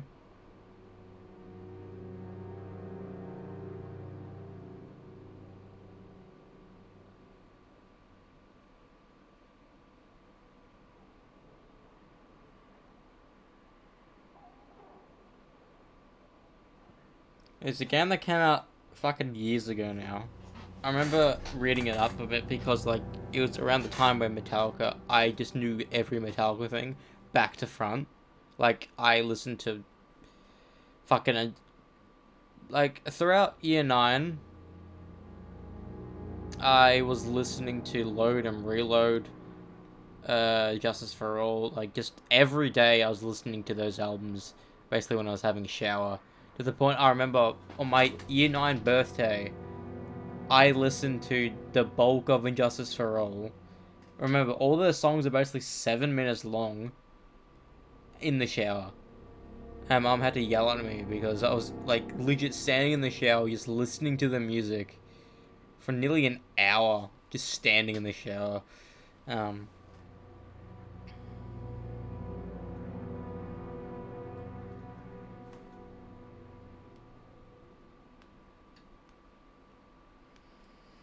It reminded me of that game because it's a game I think Izzy got, maybe, because if I yeah, we got 20 out of 38 trophies, damn, just by doing one playthrough.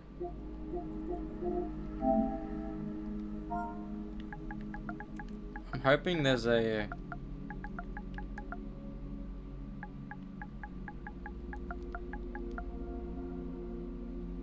no, there isn't a PS5 version. I have a feeling Izzy has this though. I do.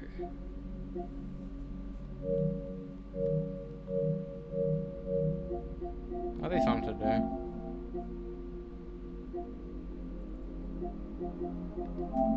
I think she has it. That's what I mean. I think she has it. I remember her talking about like she got it because I was intrigued at it, and she loved the Cthulhu lore. Fucking not Tolkien.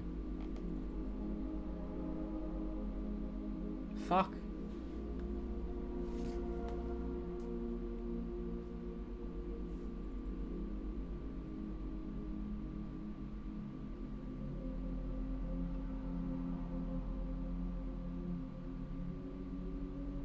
H.P. Lovecraft, that's it.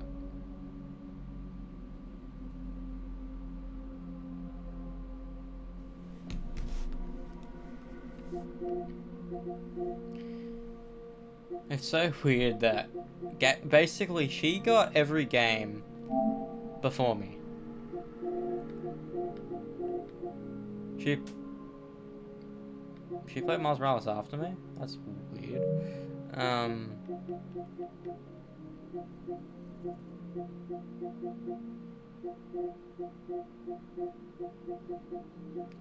Greedfall's the game she was playing. She didn't.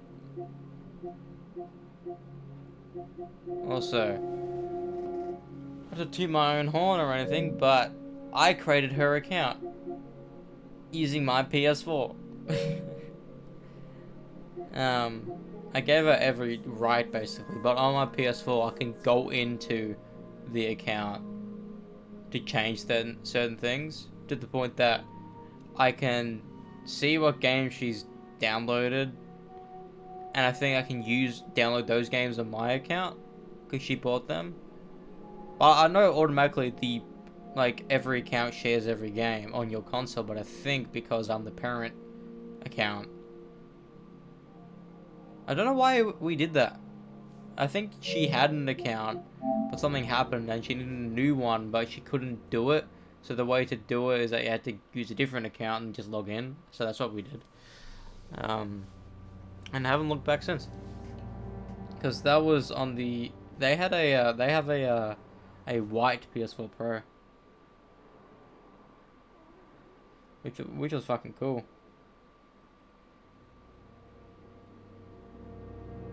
I mean, who I may know.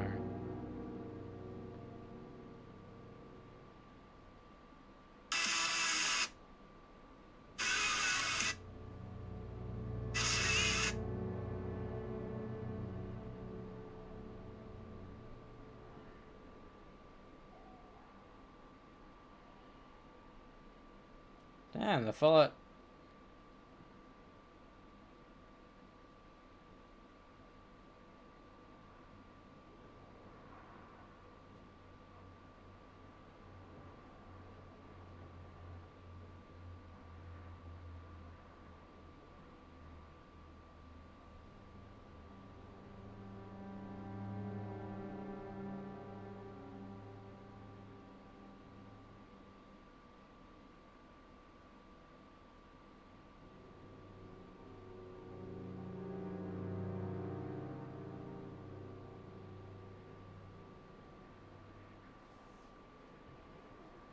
day 101 of my welcome to day 100 of my songwriting series, where I write one song.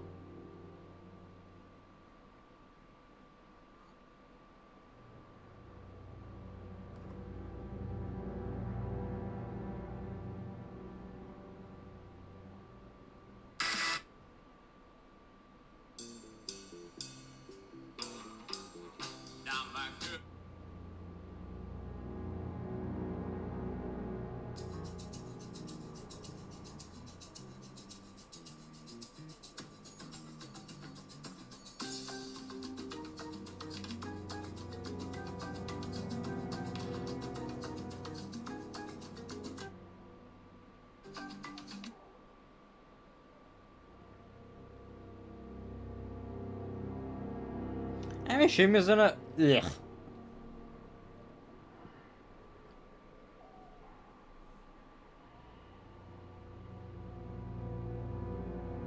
Fuck me. I'm excited for that movie, but I'm not excited to see Amy Schumer. He's such a fuck bitch.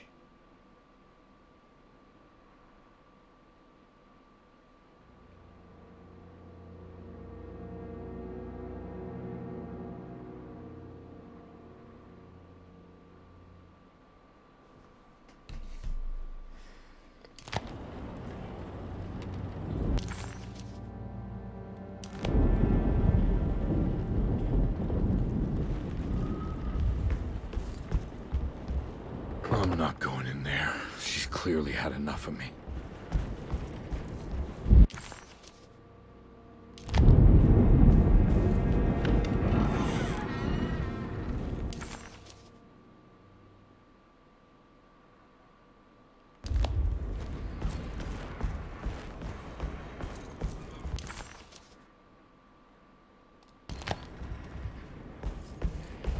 What I thought playing this game was that you play as one character and the other character has a different story. No, you play the same story, which is kind of disappointing because I thought that would make more sense, would it not?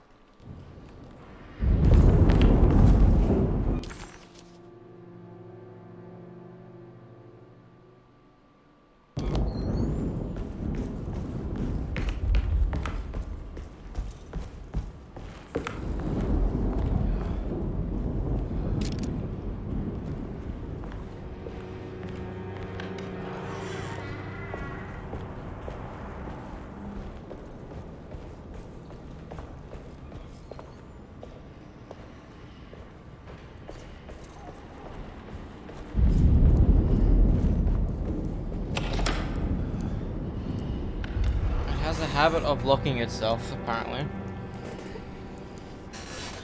After the event where the stairwell floods, if this happens, you need to go unbolt it again.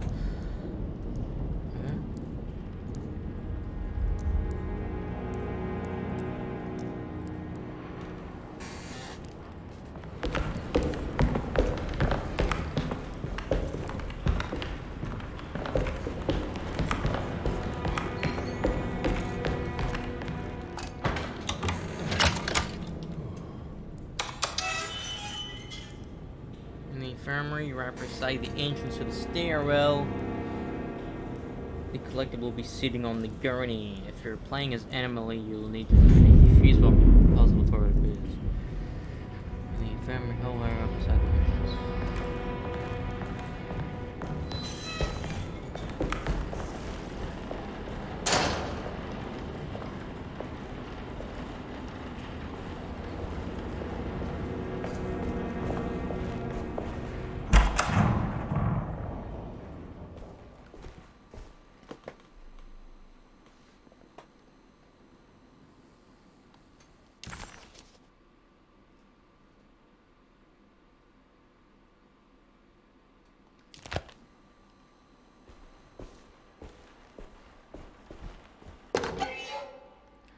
Do my dirty work, scapegoat. Do my teeth. Enter the laboratory.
Radiography.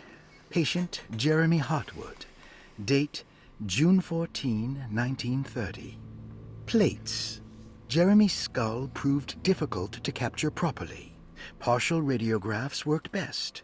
A complete picture of the brain can be assembled by piecing 3 plates together. Observations. Even when looking at an assembled version, a shadow covers significant parts of Jeremy's brain.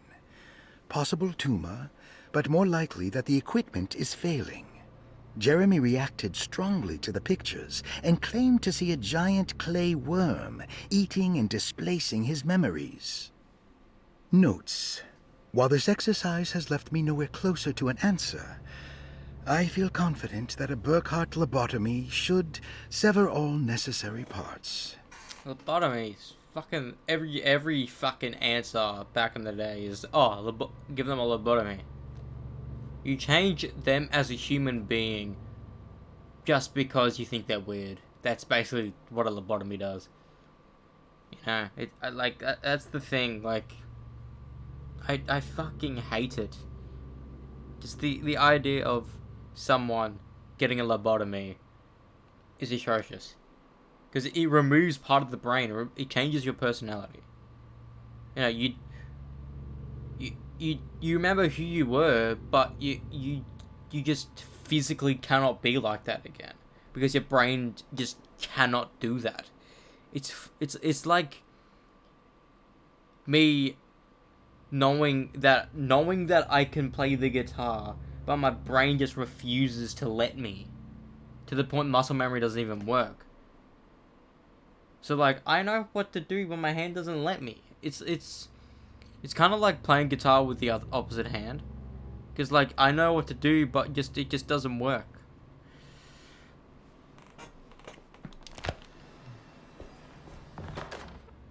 Hypothetical psychosurgery based on the ideas by Burkhart and the St. Petersburg research could end up saving Jeremy's mind.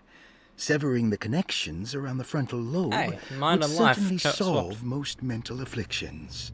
The procedure would be brutal in performance, as well as in efficiency. An ice pick pushed through the edge of the eye and into the skull would untether the nerves like Alexander cutting the Gordian knot. As this would likely leave Jeremy in a very different condition, all other paths should first be explored. The medical instrument I would need for this lobotomy is missing, and I should have Waits order a new one. Yeah, and the way you do a lobotomy is fucking bizarre, because you go through the eye. It's not even, they don't remove the skull to do it in a humane way. You go through the eye and just like poke it. It's just fucking despicable.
Oh, it's a recording.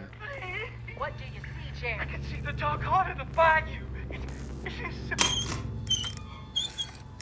I thought they were actually in there.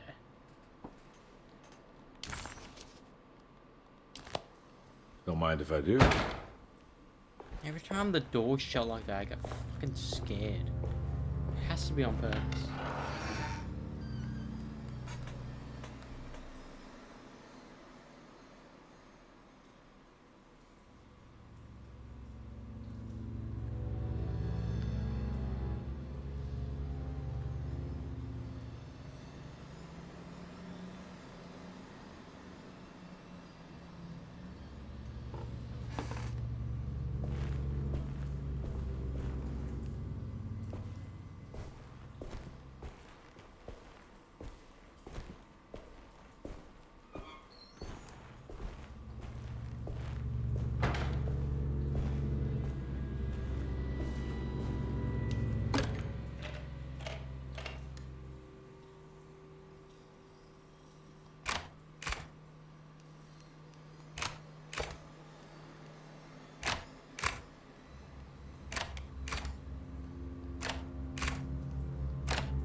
That's better.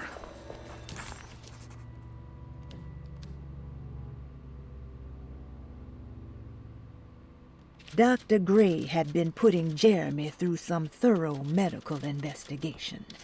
He was trying to break through Jeremy's stories and get to some truth, just like Comby was.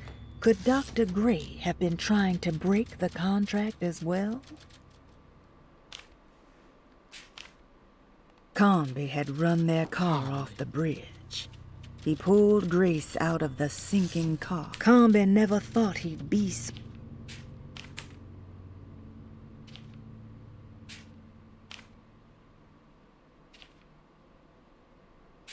They swapped that, that's weird. This is meant to be at 12, it's meant to be 11.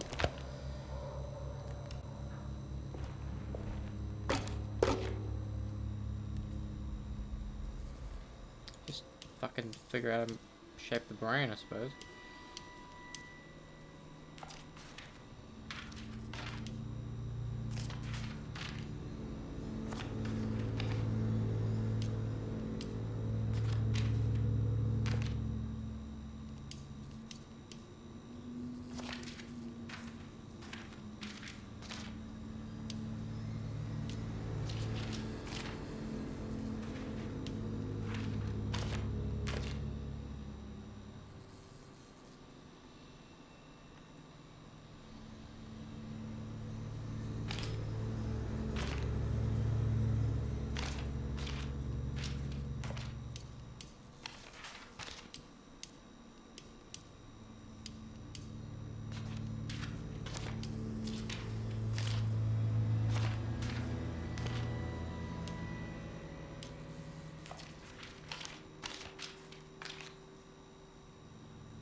Am I meant to make the brain? Is that what's meant to be happening?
I think this is what we're meant to do.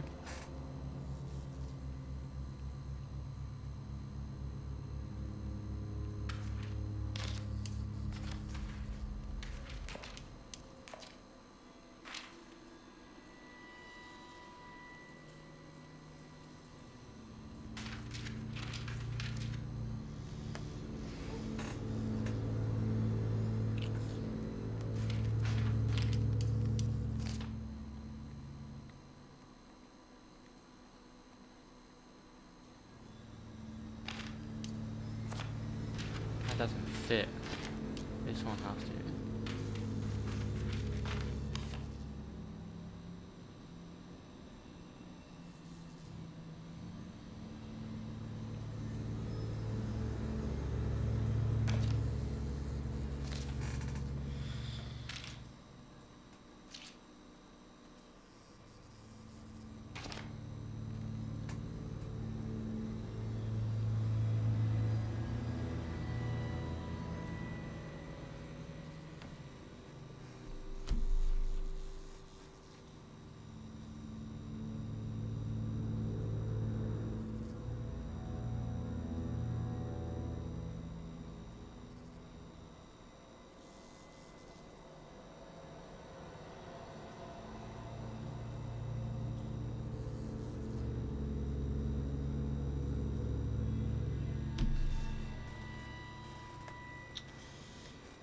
That's close.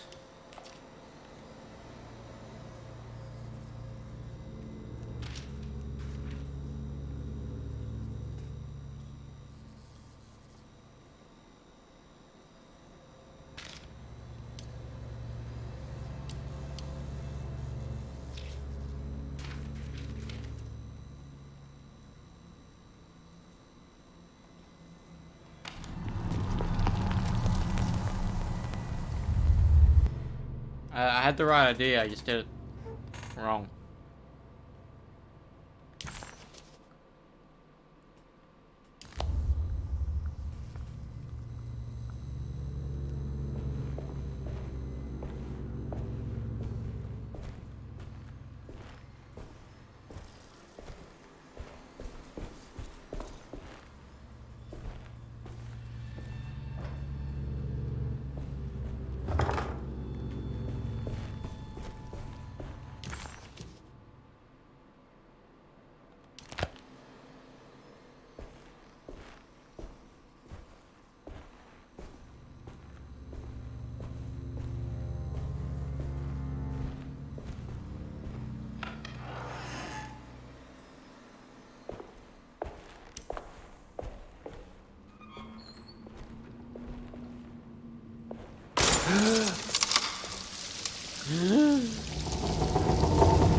Why does this keep happening? What am I supposed to do?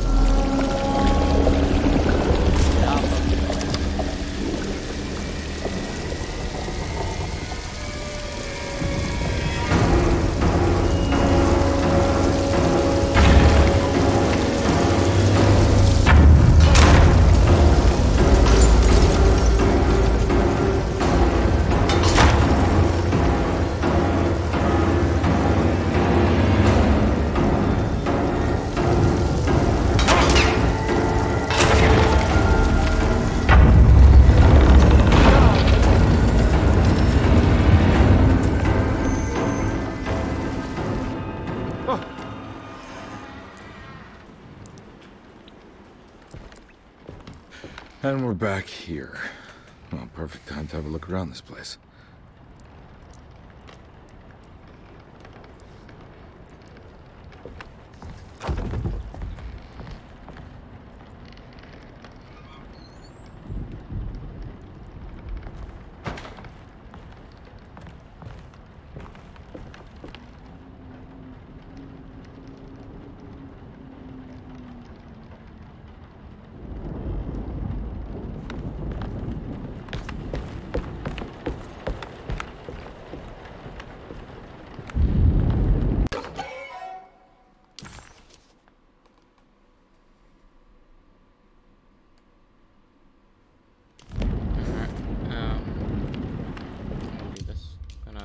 Save the game.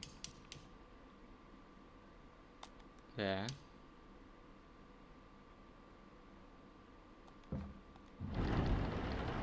And let me do this.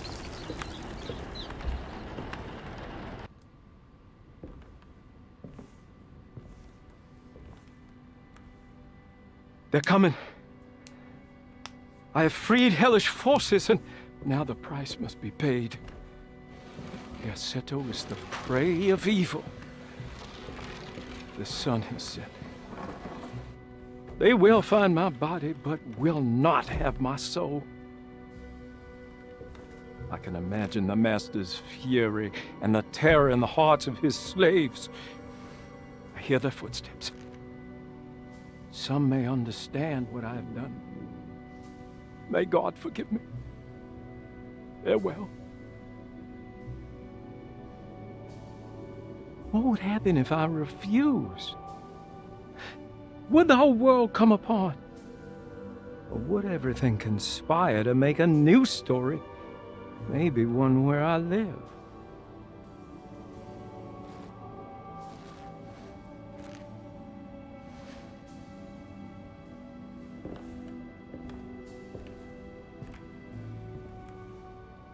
I'm sorry, Frederick.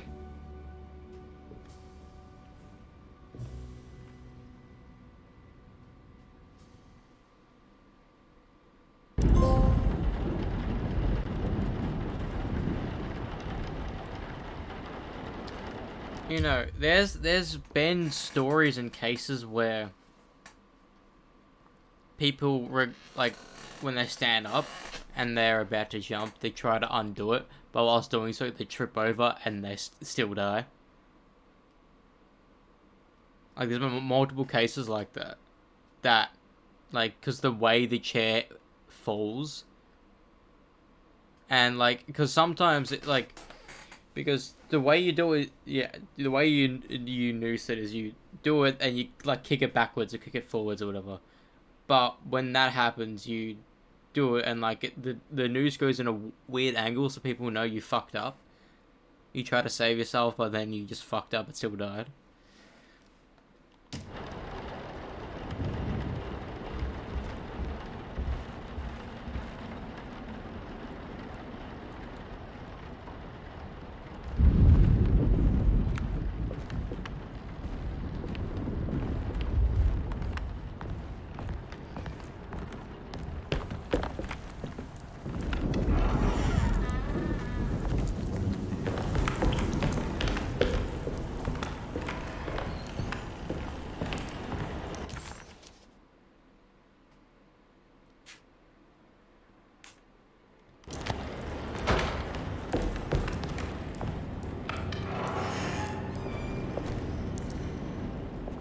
Okay, so I don't need to do that.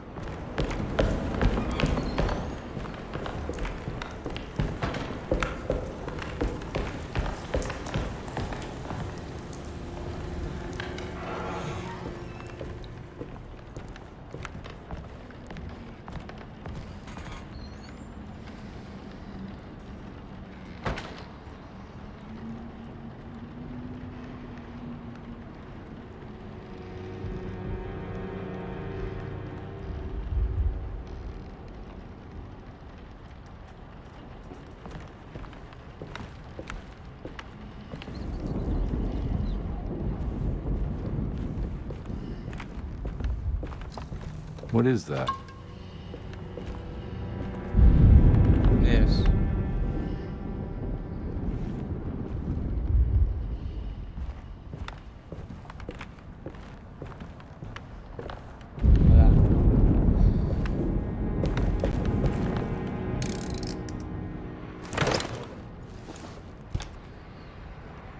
Some stones, bro.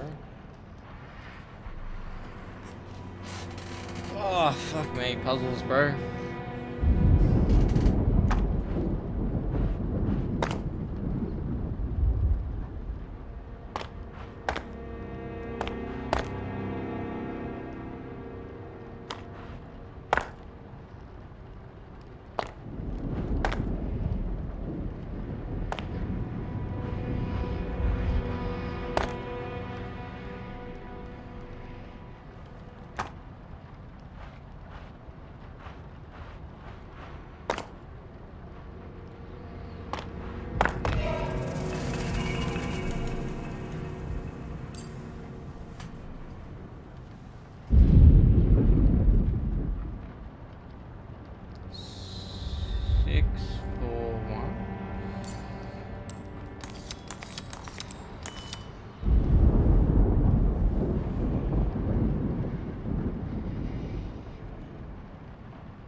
Heater on this entire fucking string.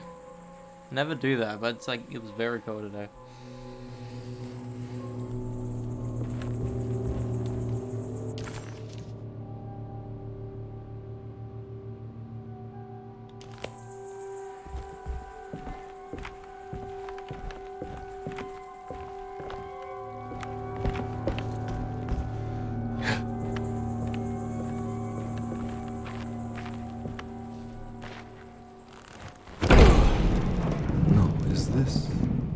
This is where Jeremy's hiding, right? Hello? Is anyone there? Jeremy? I need help! Wait. Can you hear me? I'm stuck in the mud and the fire is taking Jeremy, me. where are you? The motor is dead. I can't do anything more. Hang on, Jeremy. I'll figure something out. I'll get the boat running.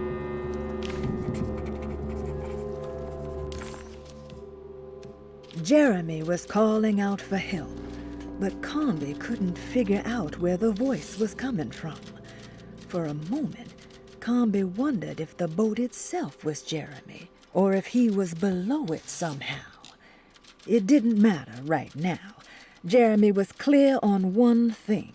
He wanted Conby to get the steamboat running and out of the mud.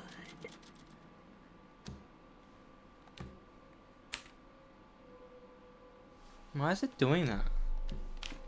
Conby entered some new mucky dreamland of Jeremy's, a long-abandoned steamboat aground in the bayou.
The boat's wedged itself right into the bayou.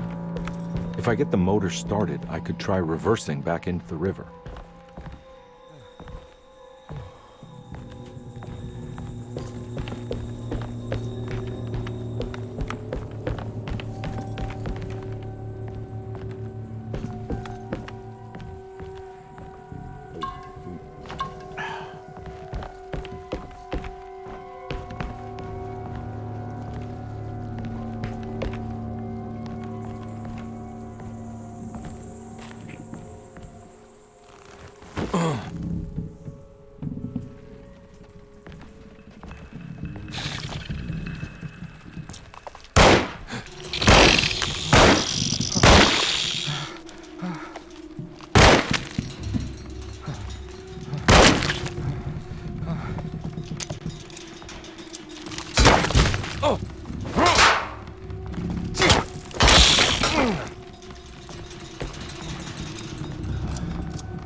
The artist spent a lot of time boating on the vast Lake Pontchartrain. Poetry, painting, photography. Everything seemed to become better by the shimmering water and the opalescent sky. One night, as the sailors returned to Darceto, they found a masquerade ball taking place. It must have been Perosi and Nora who invited their friends from the theater. The sailors quickly fashioned masks out of plaster of Paris and joined the festivities. They enjoyed themselves for hours before realizing time was not passing. Nor could they find their friends. As they began to worry, they demanded that the guests unmasked. But they could not, because they were not wearing any masks.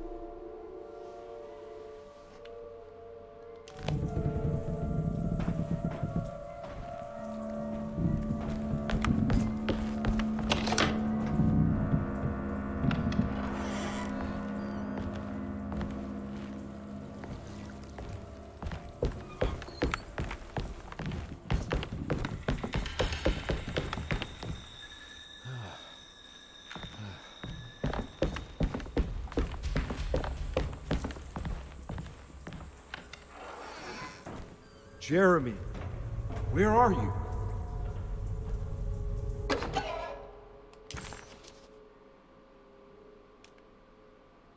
There are many ways to cross a threshold.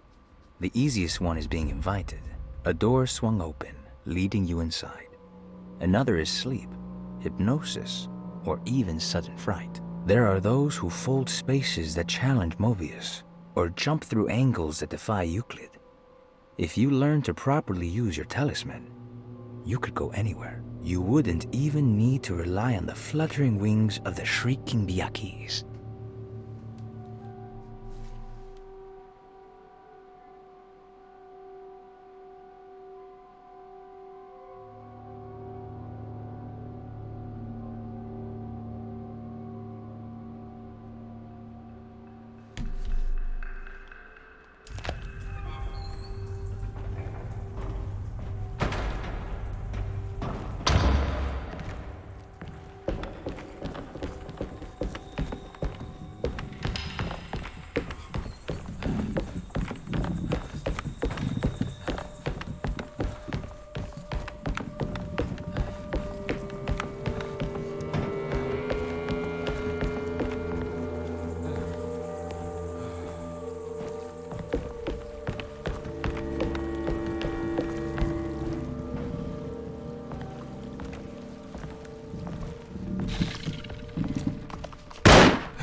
Oh, so the Do Not Disturb thing, the first thing I got tonight was the thing we get last. That's funny.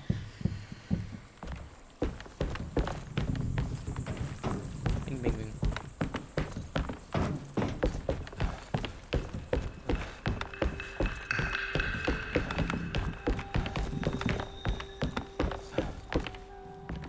Now I'm hungry.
Please don't tell me.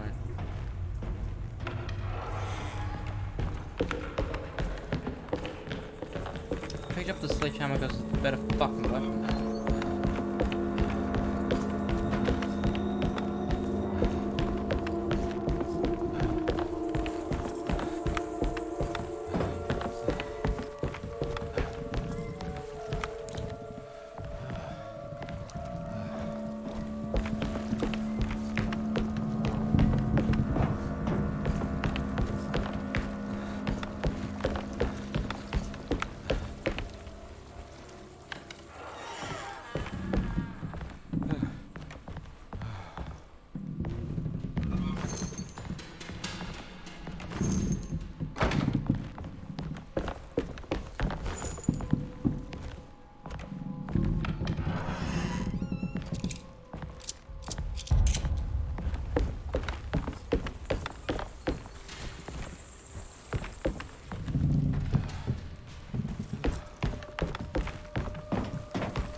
Supposedly, I can complete the game with the amount of time I've played the game tonight.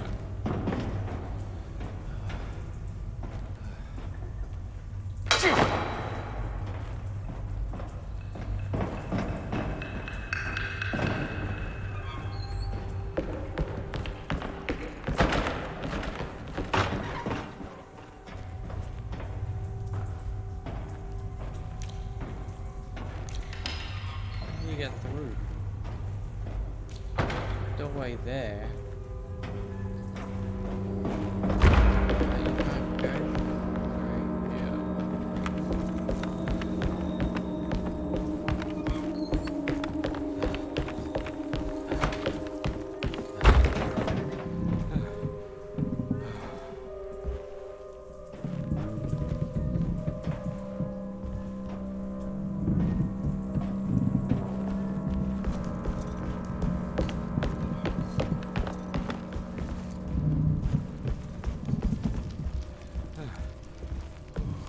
Now we get there.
Genuinely don't know what the fuck I'm meant to do.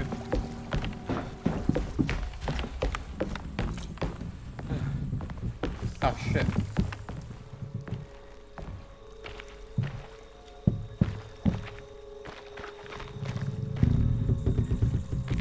The winch is powered by electricity. I need to find a way to turn it on before I can use it.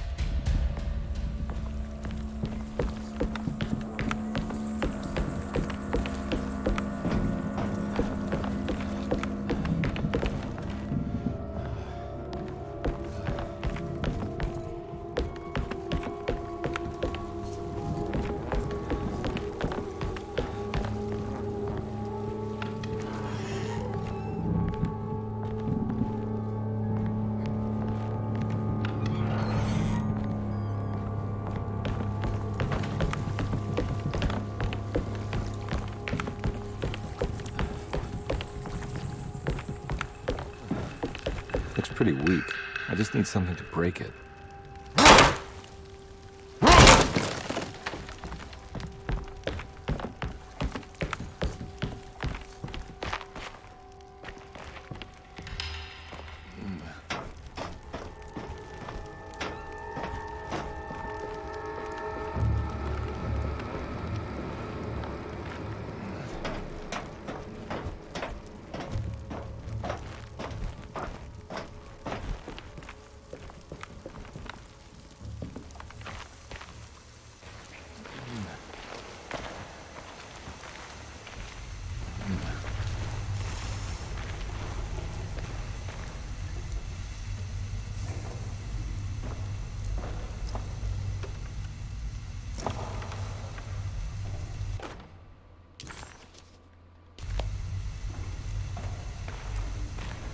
This definitely needs fuel.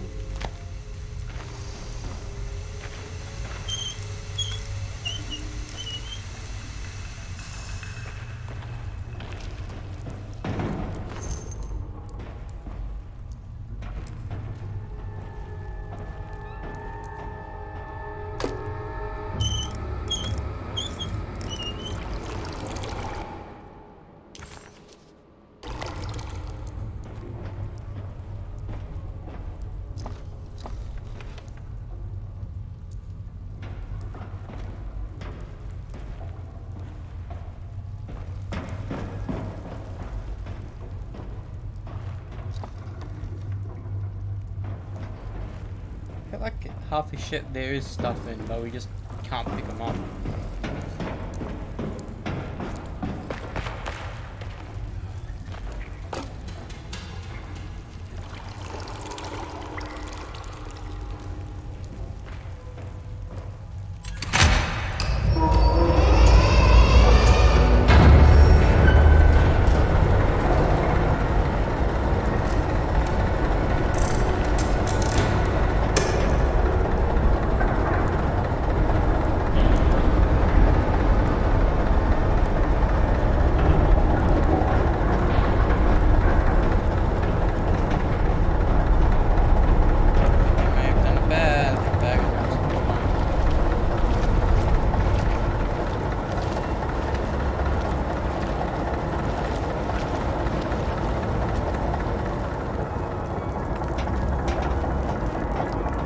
Falling blood equal the way to go.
that shit happens, fuck you.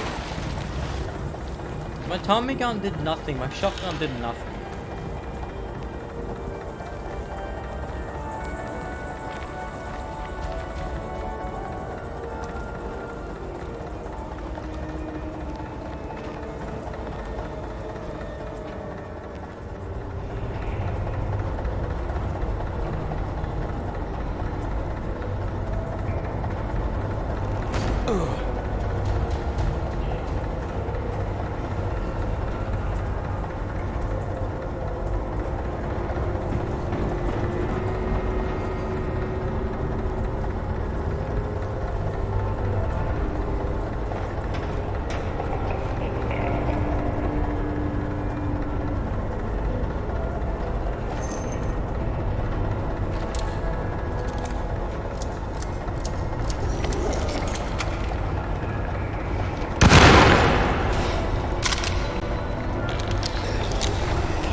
Don't have...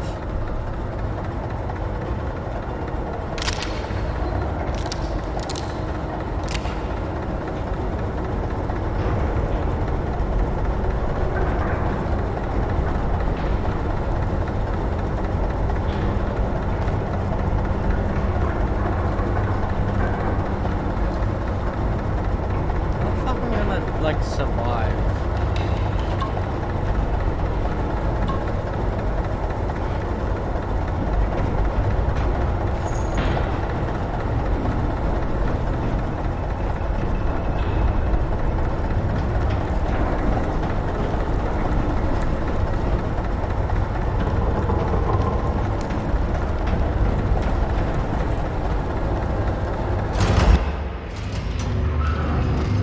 Whoa!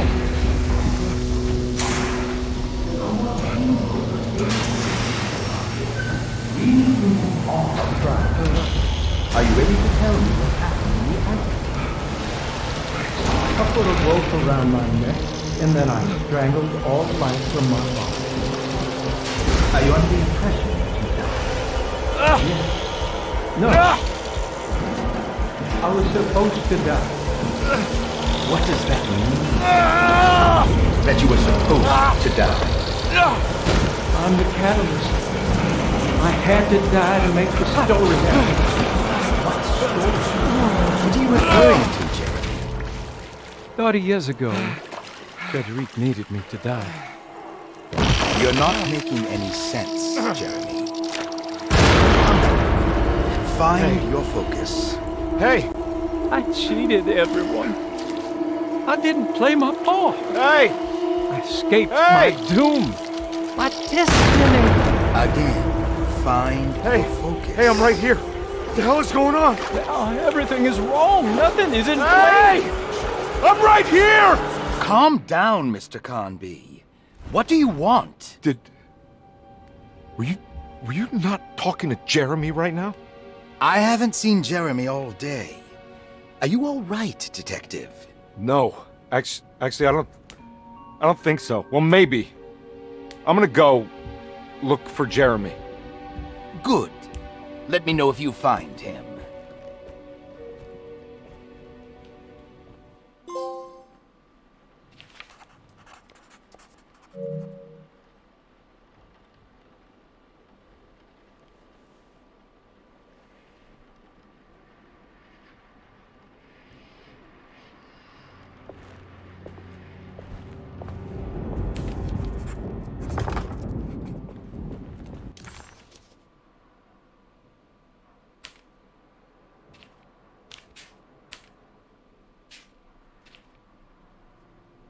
Jeremy was calling out for help, but Conby couldn't figure out where the voice was coming from.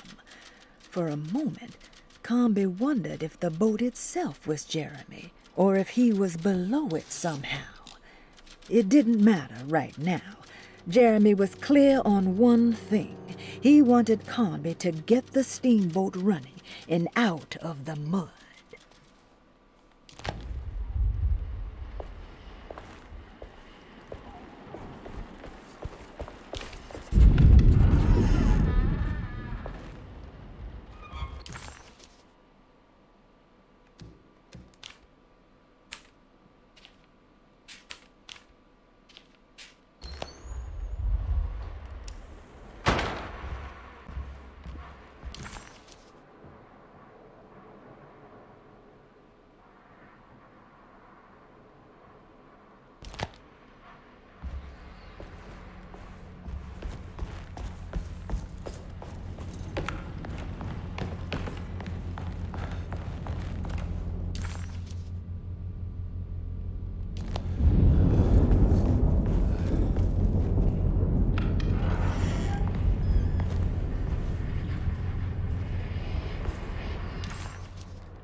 What's the lighting all weird?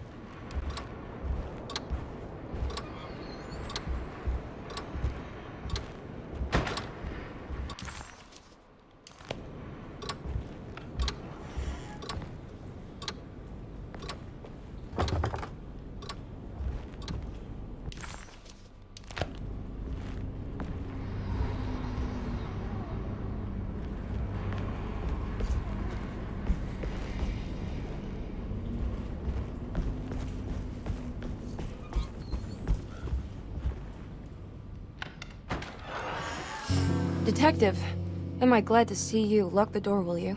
I don't think Dr. Gray would appreciate us snooping around. What's going on here?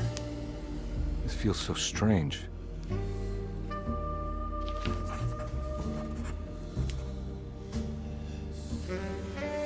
Detective Comby felt removed from himself, like driving drunk. He carefully tried to navigate his environment. What the hell was going on? Was he finally losing his mind? At least Emily was here to call the police if he went off the deep end.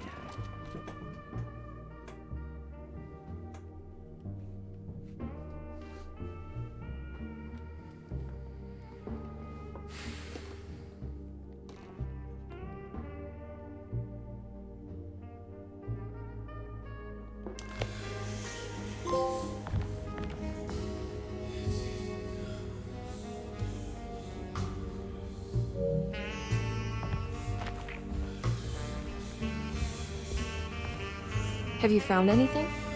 What? Yeah, I've seen some things. Okay. Let me know if there is anything you want to talk about.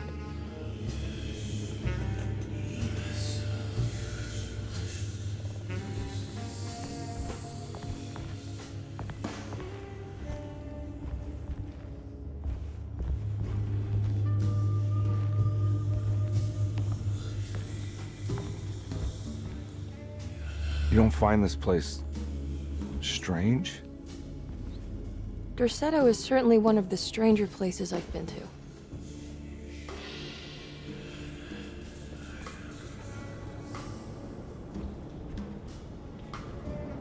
This room feels too real, hyper real, more than anything I've ever experienced. Okay. I don't see what you mean. Forget it. I gotta get back to breaking the contract. Yeah, that's what I was doing.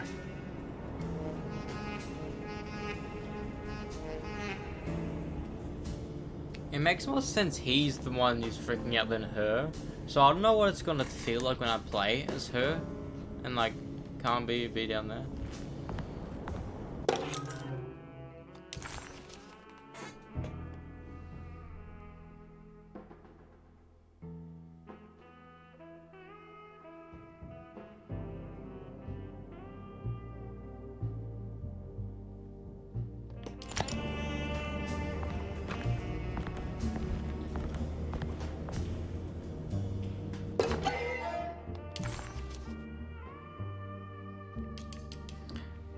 Surely there's some where the girl does stuff, right?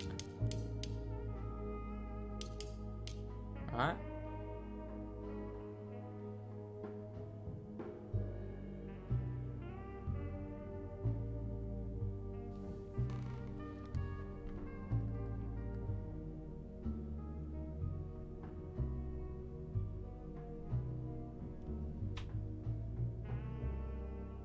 Talk to Emily after another 3 times. Okay.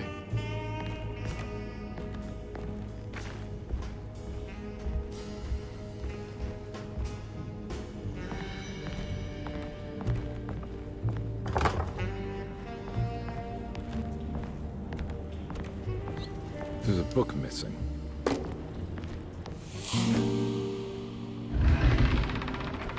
What did you do? I was just rearranging the books. Well, come on, let's check it out.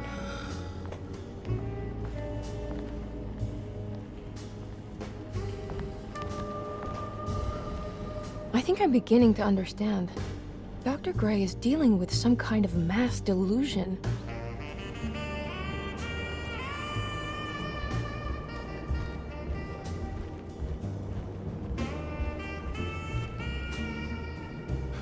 What were you saying about mass delusion? Derceto seems to have a deranging effect on people living close by. It has a history of creating cults devoted to some nature goddess. Even the name Derceto refers to the cult existing here before the Civil War. Derceto was the name of an ancient fertility goddess worshipped in Syria. Dr. Gray and his friends, however, seem to prefer the black goat of the woods with 1,000 young, or Shub-Nigroth.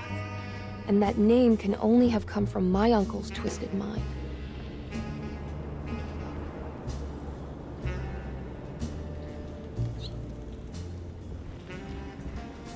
You think all of them are in this cult business? Even Jeremy?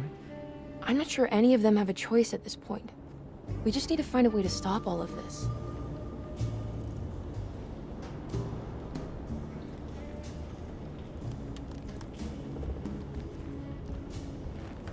I've been so busy trying to free your uncle from the promise he made to the Dark Man. I guess I kind of just let everything else go. Don't worry, Detective. I feel like we're close. I'm sure Jeremy will turn up. If he is part of the cult, he wouldn't want to miss the Feast of St. John.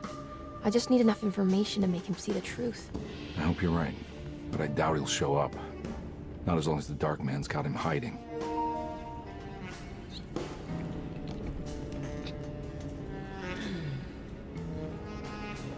I'm still confused, because, like, is it real or is it in his head? Because if it's in his head, how the fuck does Emily go through it?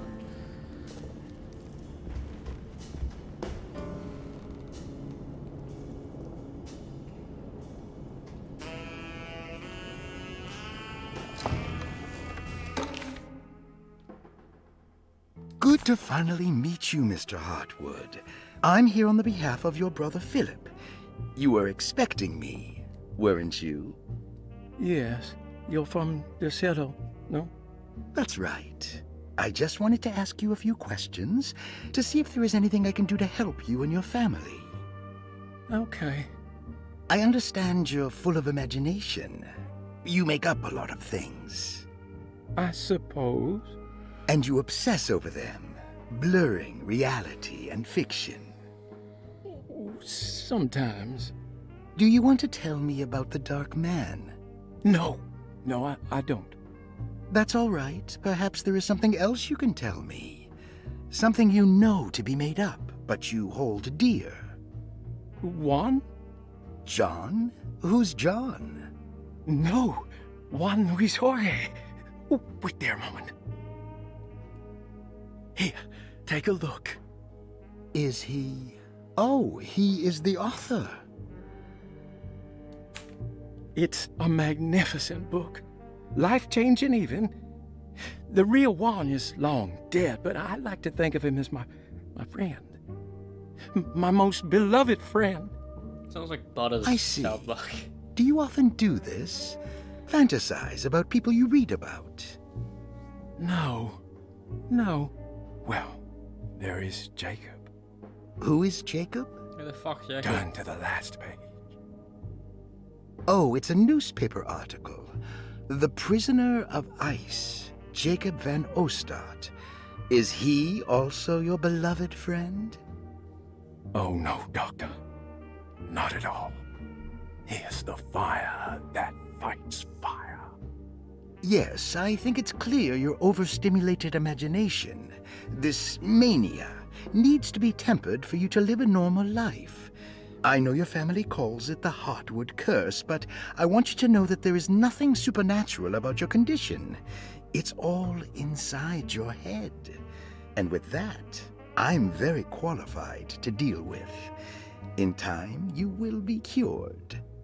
In time.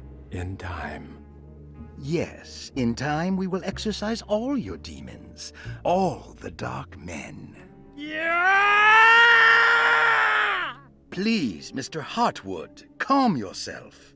What happened? Oh, don't you worry your little head about it, Miss Heartwood. Your uncle and I just had our first breakthrough. Emily's been here for the first time? I don't know that. That mark on the floor looks like talisman positions, but from which direction should I look at it? The Snake Dagger, a monograph by Yael Klein. In Ludwig Prin's book on pagan rituals called The Mystery of the Grave, as translated by Nicholas Vachy, there are several references to a sacrificial dagger called the Snake Dagger. It has long been thought of as a poor translation of the original. Boring.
How the fuck do I get past this?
Yeah, but how do you start it?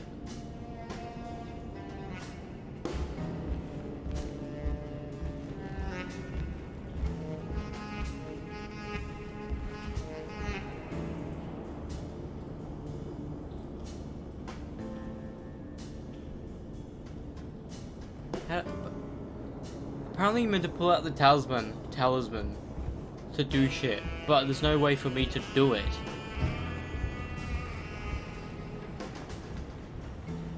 I'm so confused.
Has that been there this whole time?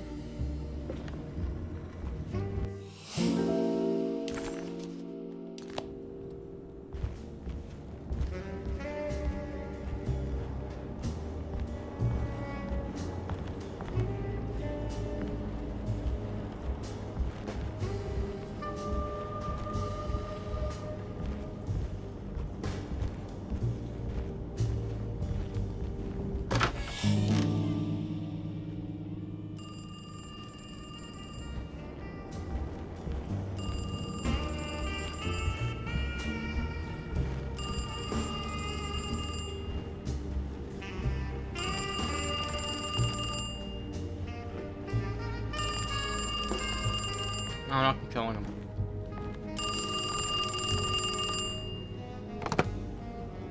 Hello? Detective Conby? Who is this? Jeremy? Jeremy is with the Dark Man. You can't save him. Well, I've done everything he wanted so far, and there's just one more thing on the list. I expect him to keep his promise and return Jeremy unharmed. Get out, Detective. While you still can.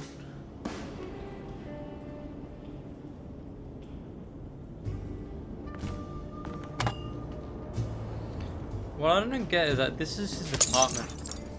His apartment, right? This is his apartment.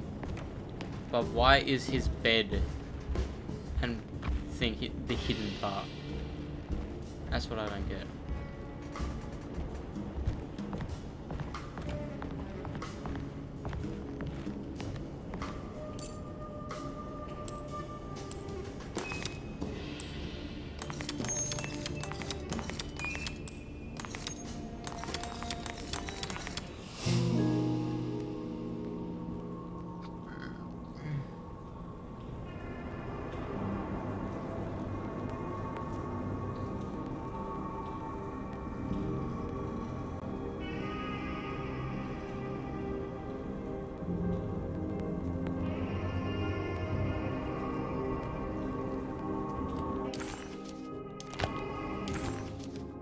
Detective Conby wanted nothing more than to make sense of it all. But clearly, that was not in the cards right now.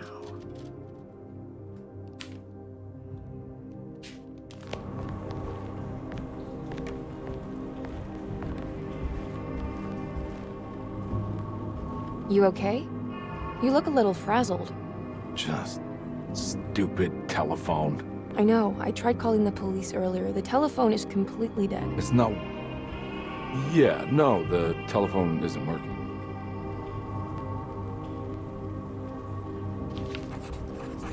Detective Conby was worried Emily could tell. that she could see the madness written on his face. But what if he was the only one seeing the truth? Could that still be the case? If only he could find evidence that would make her understand that he had seen beyond the veil, or at least something that would show her he was worth the money she was paying him.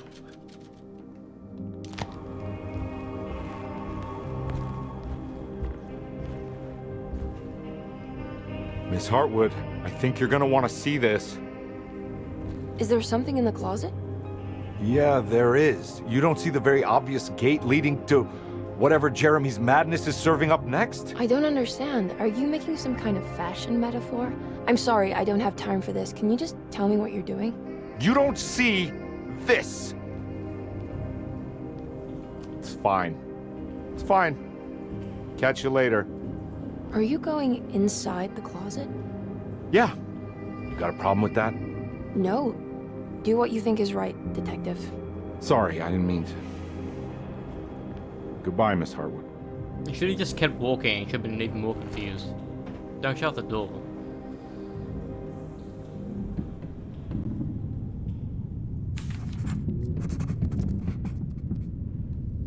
Disheartened by his failure to make Emily understand what he was doing, Detective Conby actually felt better seeing the frozen hell before him. There was a finality to it. Its clear symbolic opposite to the dark man's desert made him realize this was the end. Soon it would all be over.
Found the ancient stellarium perched on a cliff facing the Arctic Ocean after a day of sailing due north of the Eskimo encampment.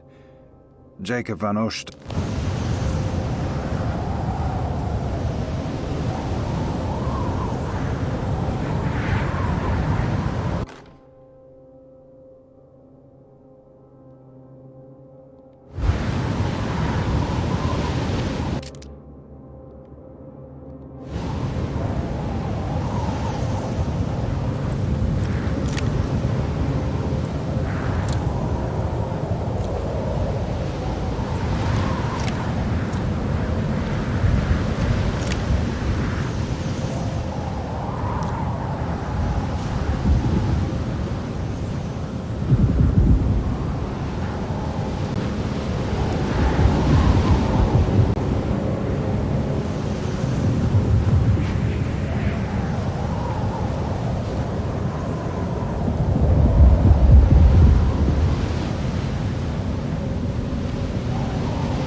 found the ancient Stellarium perched on a cliff facing the Arctic Ocean.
Yeah, but what's the direction I need to go in? I don't know.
Hey, you! What are you doing here? What is this place? Turn back, detective. You're not wanted here. Oh, take it easy. I'm not your enemy. Oh, you're wrong, detective. You're wrong.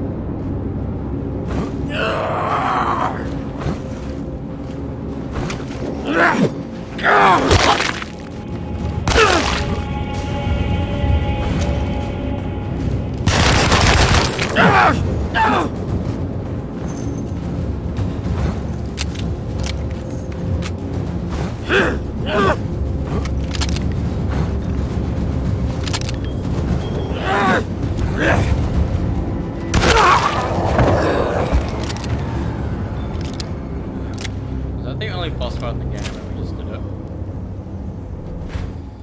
It's funny.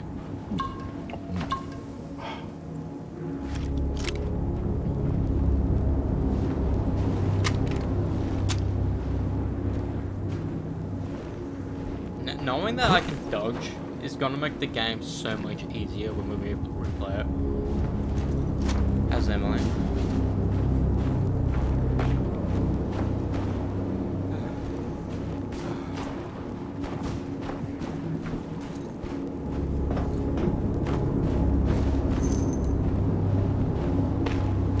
I do wonder if we're gonna keep all these weapons as, I mean, maybe the shotgun. We're going to keep all the weapons in the next playthrough because of the fact that one of the Lagniaps is you collect the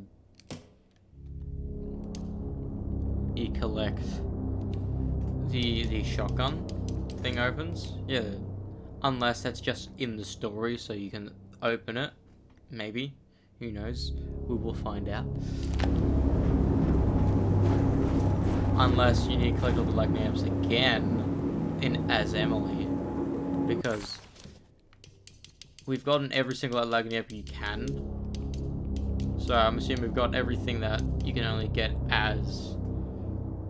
Oh, because in chapter 4 there's a bunch of just different stuff, so the Lagniaps are there. Oh, that makes sense. So all these other Lagniaps will be either in chapter 4 or throughout the other chapters, just for Nietzsche. Not spinning anymore.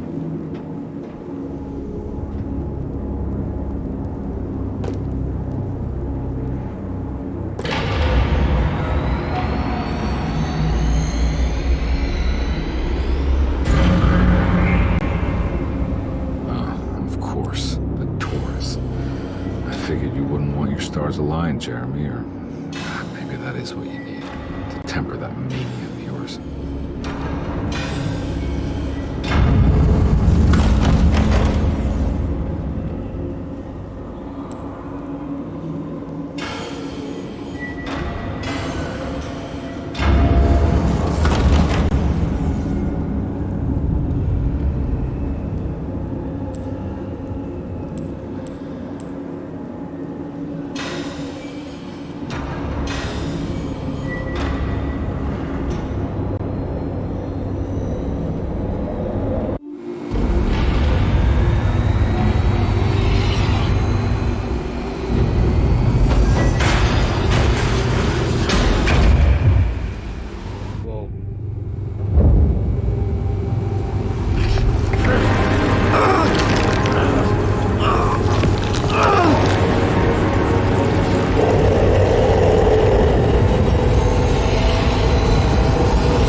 Jeremy? I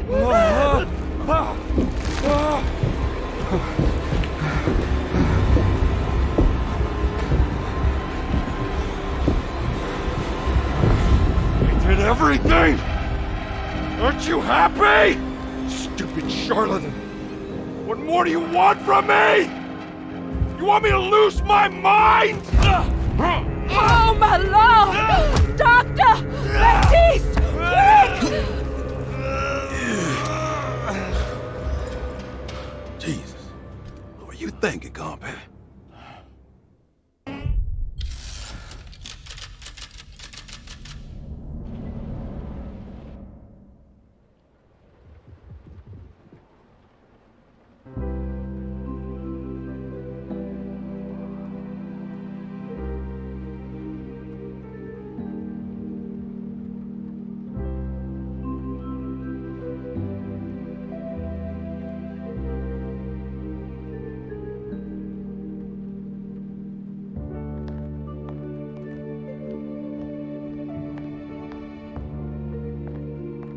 You awake?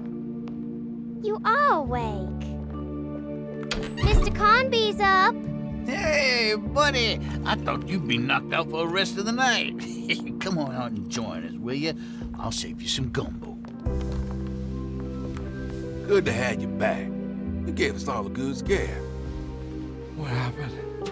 You had a psychological breakdown. Sorry for manhandling you, but you're being violent, you see. You stabbed Jeremy and then punched Dr. Gray. Are they okay? Jeremy's a little strange, but everything's back to normal. Really? All thanks to you, combat. You want to try standing up?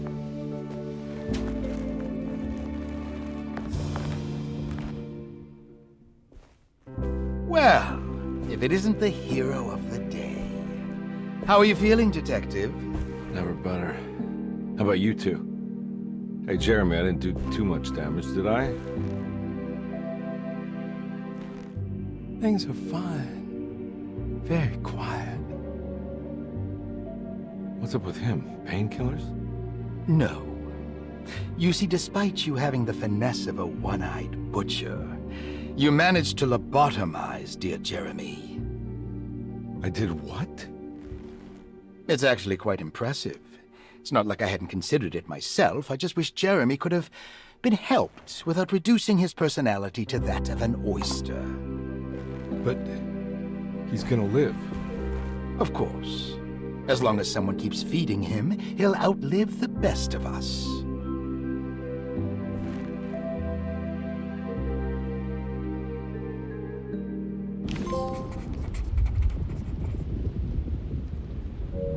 So everything was back to normal. Did any of it really happen? What had Conby actually been doing all night? There's like the Alan Wake type situations, like whether or not it's in his head or it actually is happening, because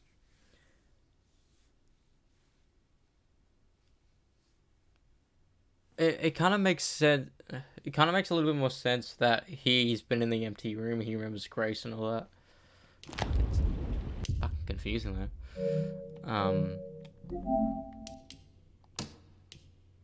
I will, that's beginning of chapter 3, beginning of chapter 4, beginning of, now chapter 5.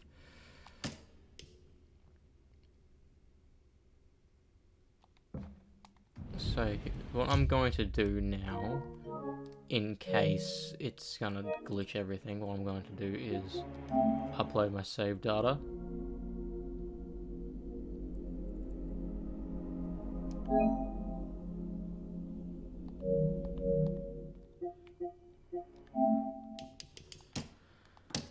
I will continue because all we need to do is talk to everyone.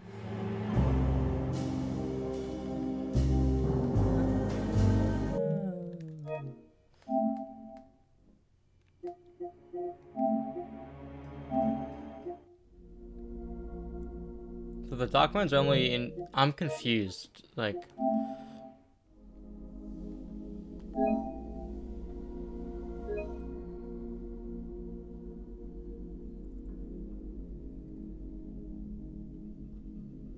Because it's recommended you do it because there's a chance that it'll delete all your lag naps, so...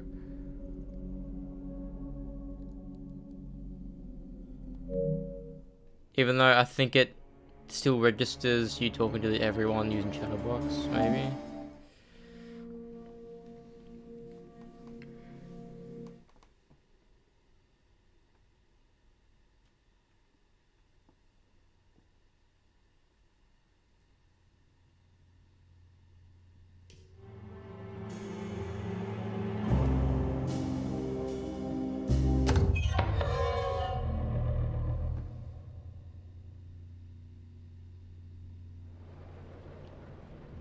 I have to fucking watch this shit again.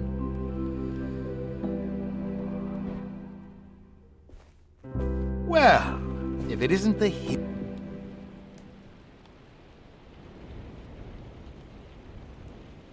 Does Emily know about Jeremy's condition? Yes. She seems to be handling it quite well under the circumstances.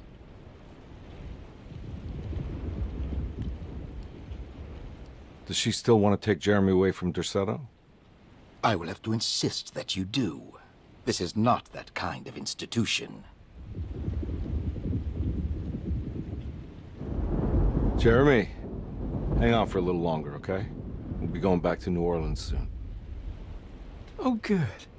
I do so miss the city lights. Do you feel that we accidentally... Case closed. Detective Convey had found Jeremy and brought him back to Derceto. He worried that Emily wouldn't be all that happy with his performance, considering Jeremy's impromptu brain surgery. Maybe she would refuse to pay him in full. It was the kind of thought that would normally infuriate Convey, but right now he just felt happy to be back. No matter if he would be seeing the $150 or not, he couldn't wait to rendezvous with Emily and go back to New Orleans.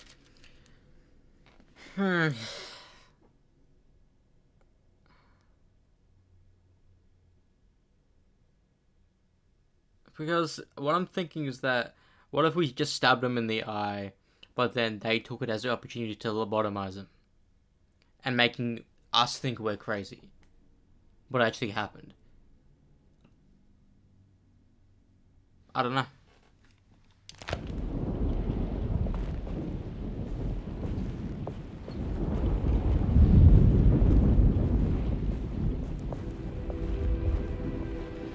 Hey, Ruth. Glad to see you made it back to Derceto. You too, Detective. Make sure to stay for the festivities. It's no Mardi Gras, but it ain't bad.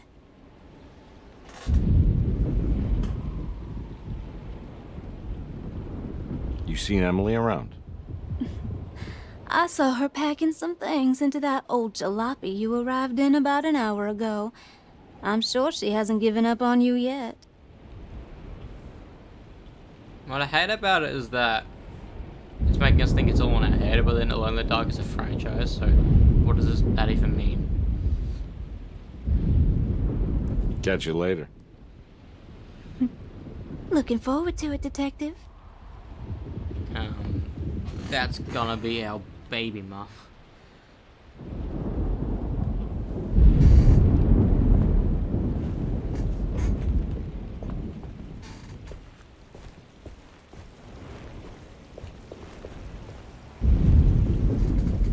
Good to see you back on your feet, Detective.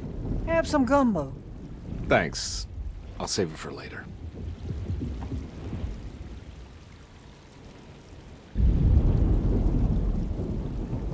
Seems like everyone's in a pretty good mood. The Eve of St. John is the most important date of the whole year. It's the only day when the black goat of the woods tends to her young.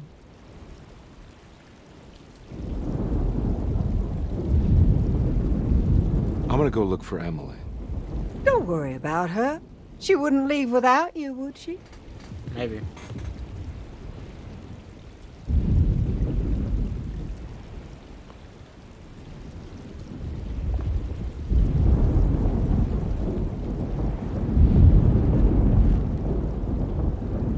What are you looking for?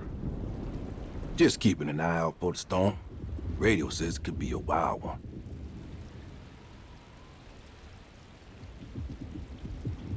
You don't know where Emily is, do you? She's packing some of Jeremy's things. Said she wanted to take them away. I'm sure she'll come and get you when she's ready. Because it feels like the story's meant to be built around him, but it's still Emily's story. But then when we play as Emily, how adjacent? I don't know. Should probably get a move on then. See you around, compare. That's Baptiste. Lottie in front of the fountain.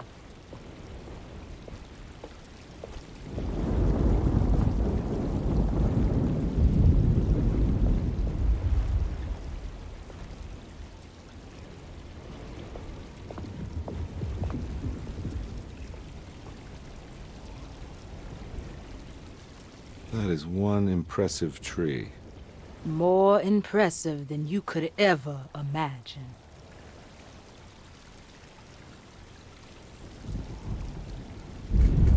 So how does this all work? You dance around chanting? For the ritual, I mean? Stay and find out, detective. It might just do you good.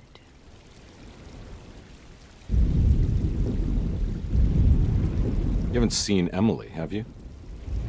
No, detective. I haven't.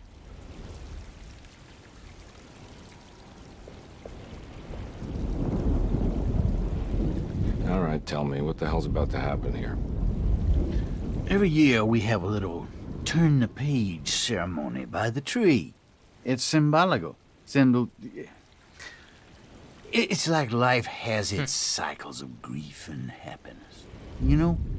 Just like a tree facing the seasons. Things change, but remain the same.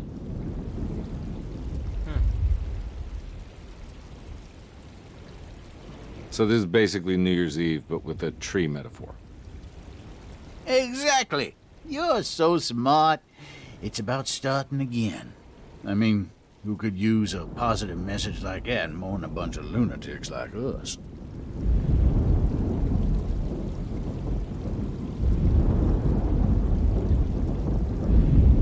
I get the feeling some of you think this year is going to be special. Any idea why? Well, we got some new words, thanks to your buddy Jeremy, and some other changes to the program. Let's just say we're all in this year. Well, I feel like it's all gonna be nice now with the ending of the games. They're gonna try to sacrifice us to the Dark Man, because I feel like it feels eerie.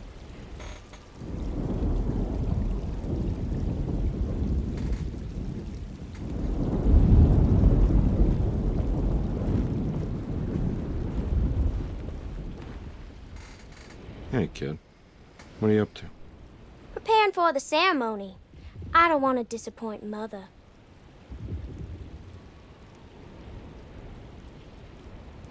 What's your part in this? I'm the Cabri Corn. It's very important. Only I can settle our debt. Is why we're sacrificing her? You know, I had my doubts, but you are in the right place, Grace. I think you might be right. For once. Alright. Talk to everyone.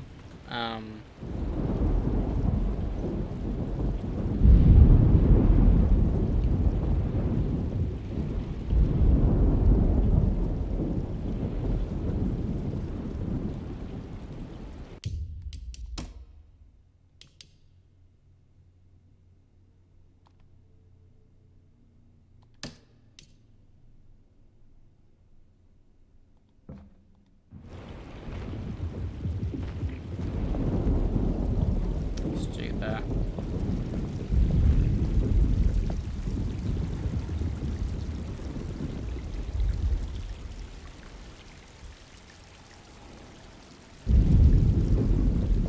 Can we actually look for her? Oh, we can't actually leave. Every door is shut. Like, every door is locked. We can't actually go. So we have to.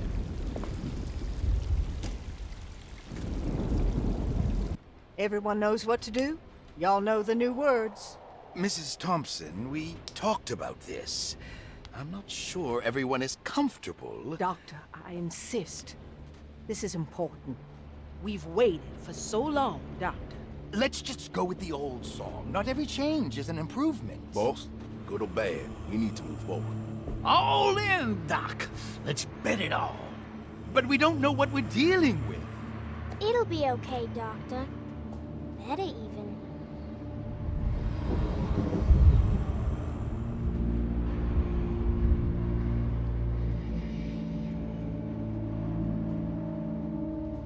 Ever there praises and abundance to the black goat of the woods.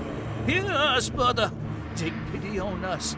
Take pity on us.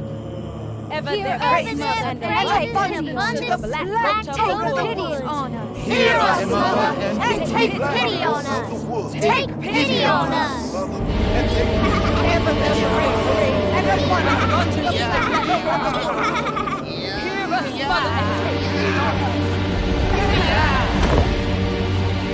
Accept our sacrifice.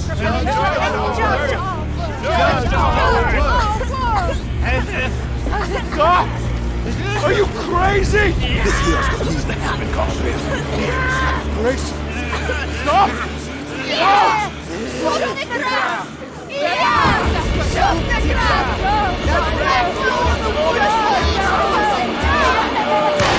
Stop in the ground!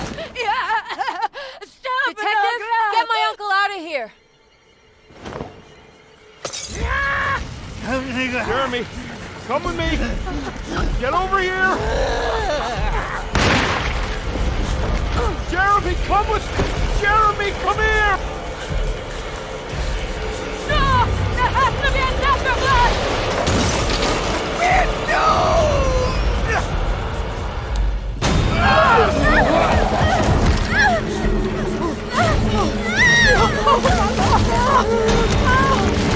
Jeremy!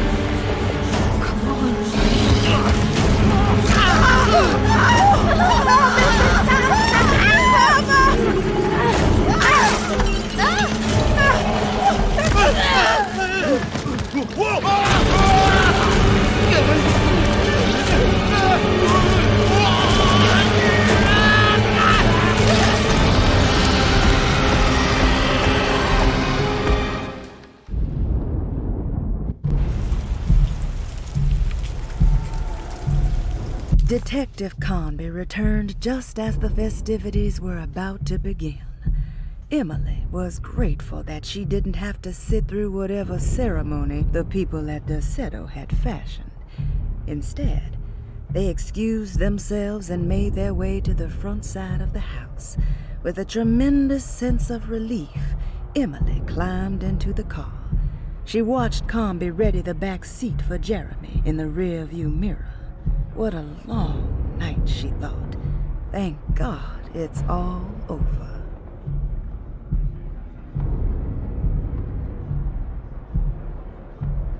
I called it, but I'm still so confused. That tree was alive? Well, every tree is alive, but that... What? I'm so confused. I can't let that monster leave Derceto. I have to stop it.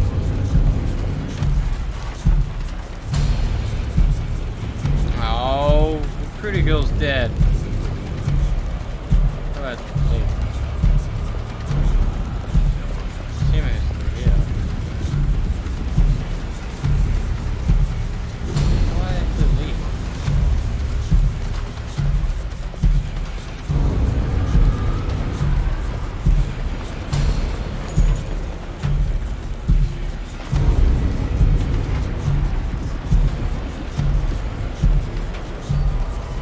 How did they find out this tree was living?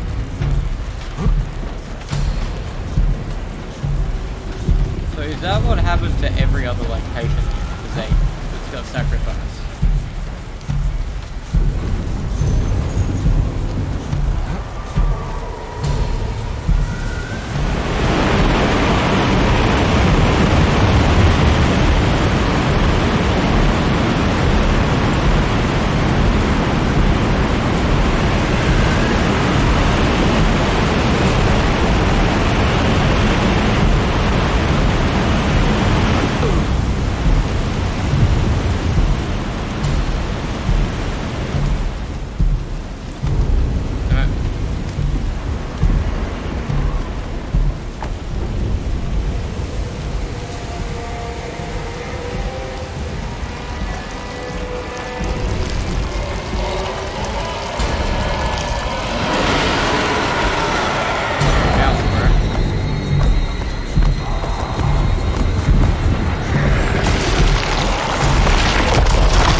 so confused.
entire boss fight again. The entire boss fight.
Detective! Oh, what the hell was that?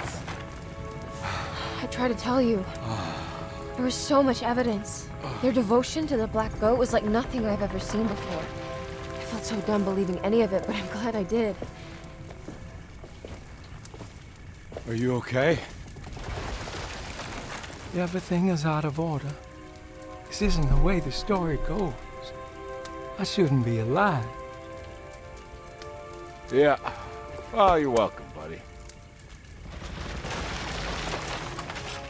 How are you doing, sweetie? I kinda like it. You ruined everything, but I'm not mad.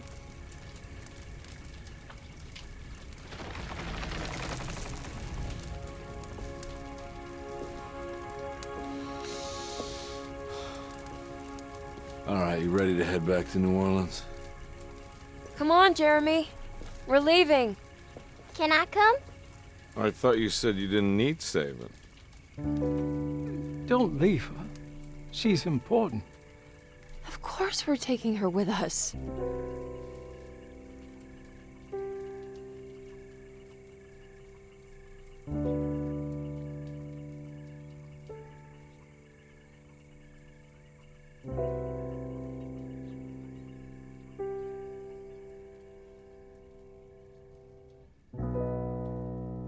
What's weird is that those enemies underlings on the boss were weaker than the actual enemies throughout the game. Because I did 2 shotguns throughout the game to kill them, but then at the end it was 1.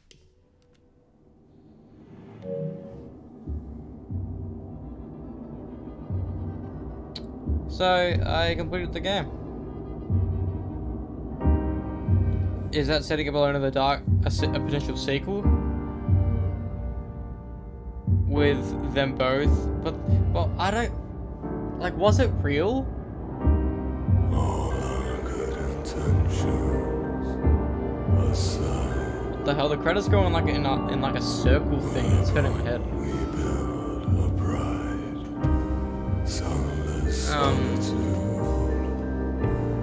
Follow this corrupting light. But then, what was Emily believing? Prophets of confidence. Always But then... all upside. This is gonna be confusing playing as Emily. Because that's what I need to do next. This mark. Thus we must remain alone in the dark. Overall, it was a pretty decent game just to play.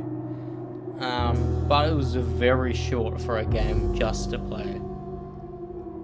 For sit downs playing, well, to be fair, well, also chapter 1 and chapter 3 are fucking tiny, but chapter 2 and 4 are massive. To be fair, we did 4 and 5 tonight. I didn't realize 5 were gonna be that massive boss fight, but yeah, it was a pretty decent game. Like, if you just want to play the game and not worry about trophies or whatever, go for it. There's some, like, you'll think you're dumb or like you think the game's broken, but no, you like it's not very idiot proof. Some of the puzzles be like, oh, it's broken, the telescope's broken, but no, it's just they used it in a weird way. Also, there's some glitchy parts here and there where like I could really dodge, and the enemies are a bit too like hard. But then at the boss fight, the enemies were, I don't know if like it made me go back to easy or whatever, but I could defeat all those enemies in 1 hit. The throwables don't help you in the game at all. For distractions maybe, but to kill enemies, not at all, because he's so slow. I'd rather him pick up a bunch than throw them. But, I don't know, yeah, like, it's nearly fucking 5 AM. I did not want to stream this late at all. I still want to watch House, but this game confused me. because I mean that's what the thing about psychological thrillers are, like whether it's in the protagonist's head or not, and it's always ambiguous at the ending. But in the ending, it was like that big monster was real. He let out these monsters that we fought in the memories. Like, what? That makes me believe that everyone we met throughout the memories was real. Like but when we met Batiste in that memory, he was there. When we met Lottie in the memory, she was there. When we met, when fucking Ruth teleported us to fucking New Orleans, even alluded to that she made it back here in that last conversation with her before fucking they all got massacred.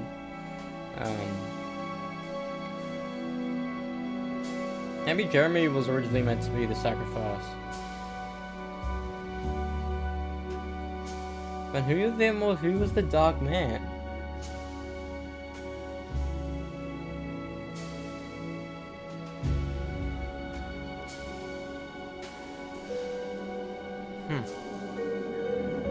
Yeah, it was a fun story. It'll be interesting playing Emily's side of it, but it's not Emily's side. It's just playing the game again, but as Emily. But chapter 4 is different. That's what the game's difference is, which is kind of disappointing. I thought we'd be playing as Emily, how she was exploring the manor without having these memory things that are the same. It's like fucking sad, and it's like an annoyance that they had that decision to like make the game the identical. Like the boss fight could have remained the same, sure, but then it's kind of disappointing that the stories are the same. Like, it's fucking disappointing. I expected it to be completely different stories, like in Resident Evil 2, because when you play as Leon and the other chick, Claire Redfield, it's a completely different game from what I saw. Completely different game.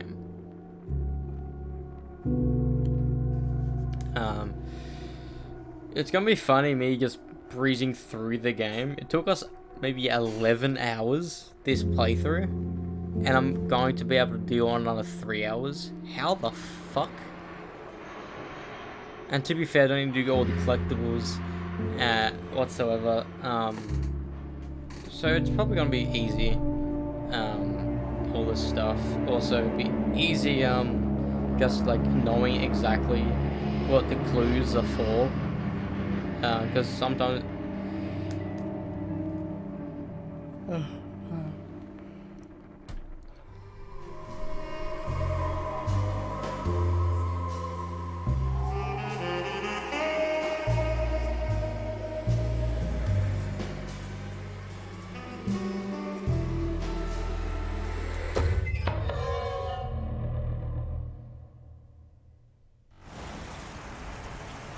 Okay, that. No, the lagging nibs are still there.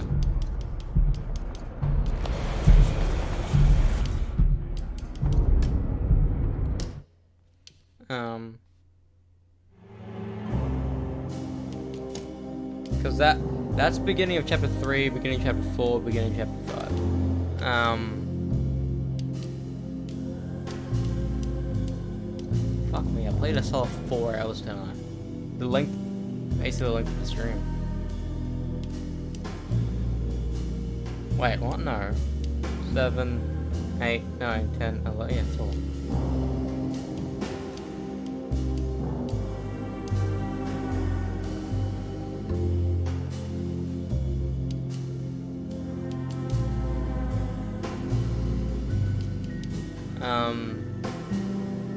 We're going to have to start a new game as Emily tomorrow.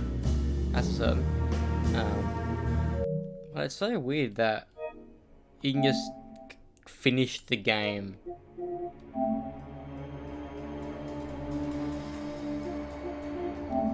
Like, the game is, like, you can complete the game within 10 hours. To be fair, I took a long time because I was fucking dumb. But, like, getting all the... Look at all these trophies we got just doing one playthrough of the game. You know?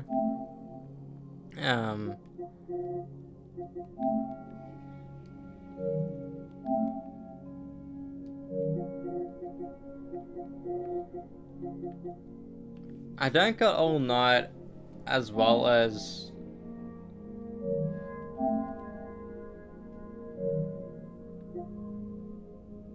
Oh shit!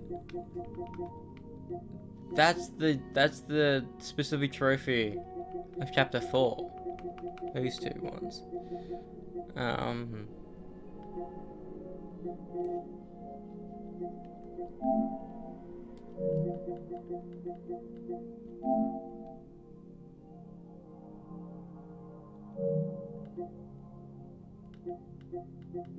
And what's that? Safe and sound.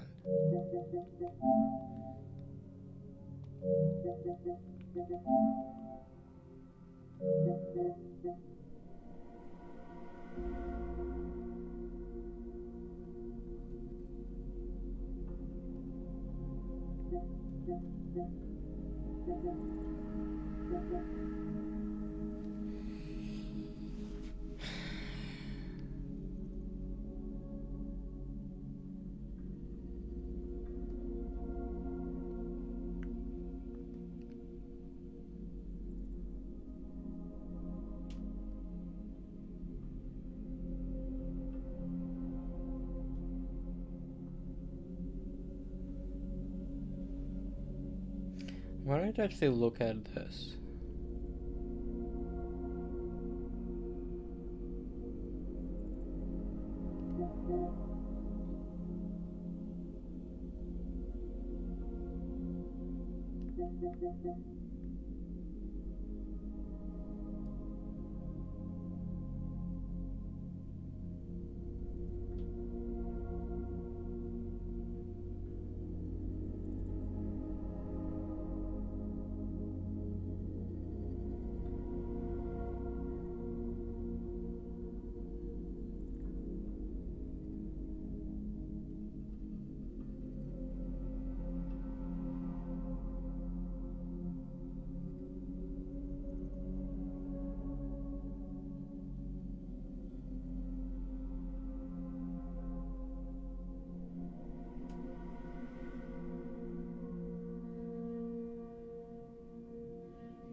Oh, okay.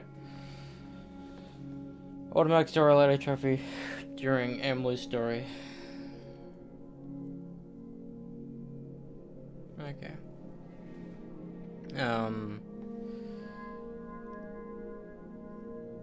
Okay. Alright.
Well, so,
alright, I just want to use the PSN guide.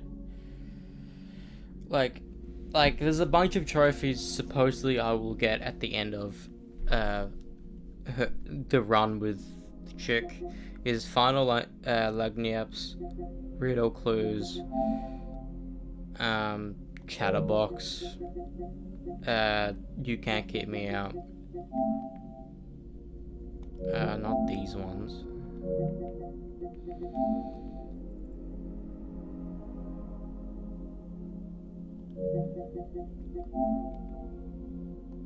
I'll get that one, yeah, as well. Also get that one.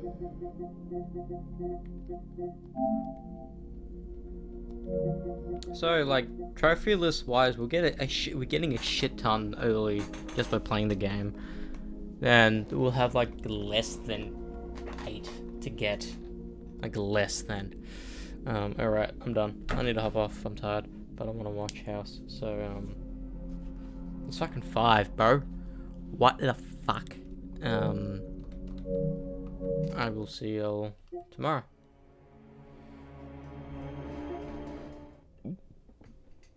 Bye. What the fuck is this game? Star Wars Outlaws? What in the fucking... When was this shit announced? Bruh. Look how expensive games are in Australia. Oh. Odyssey's perspective shit.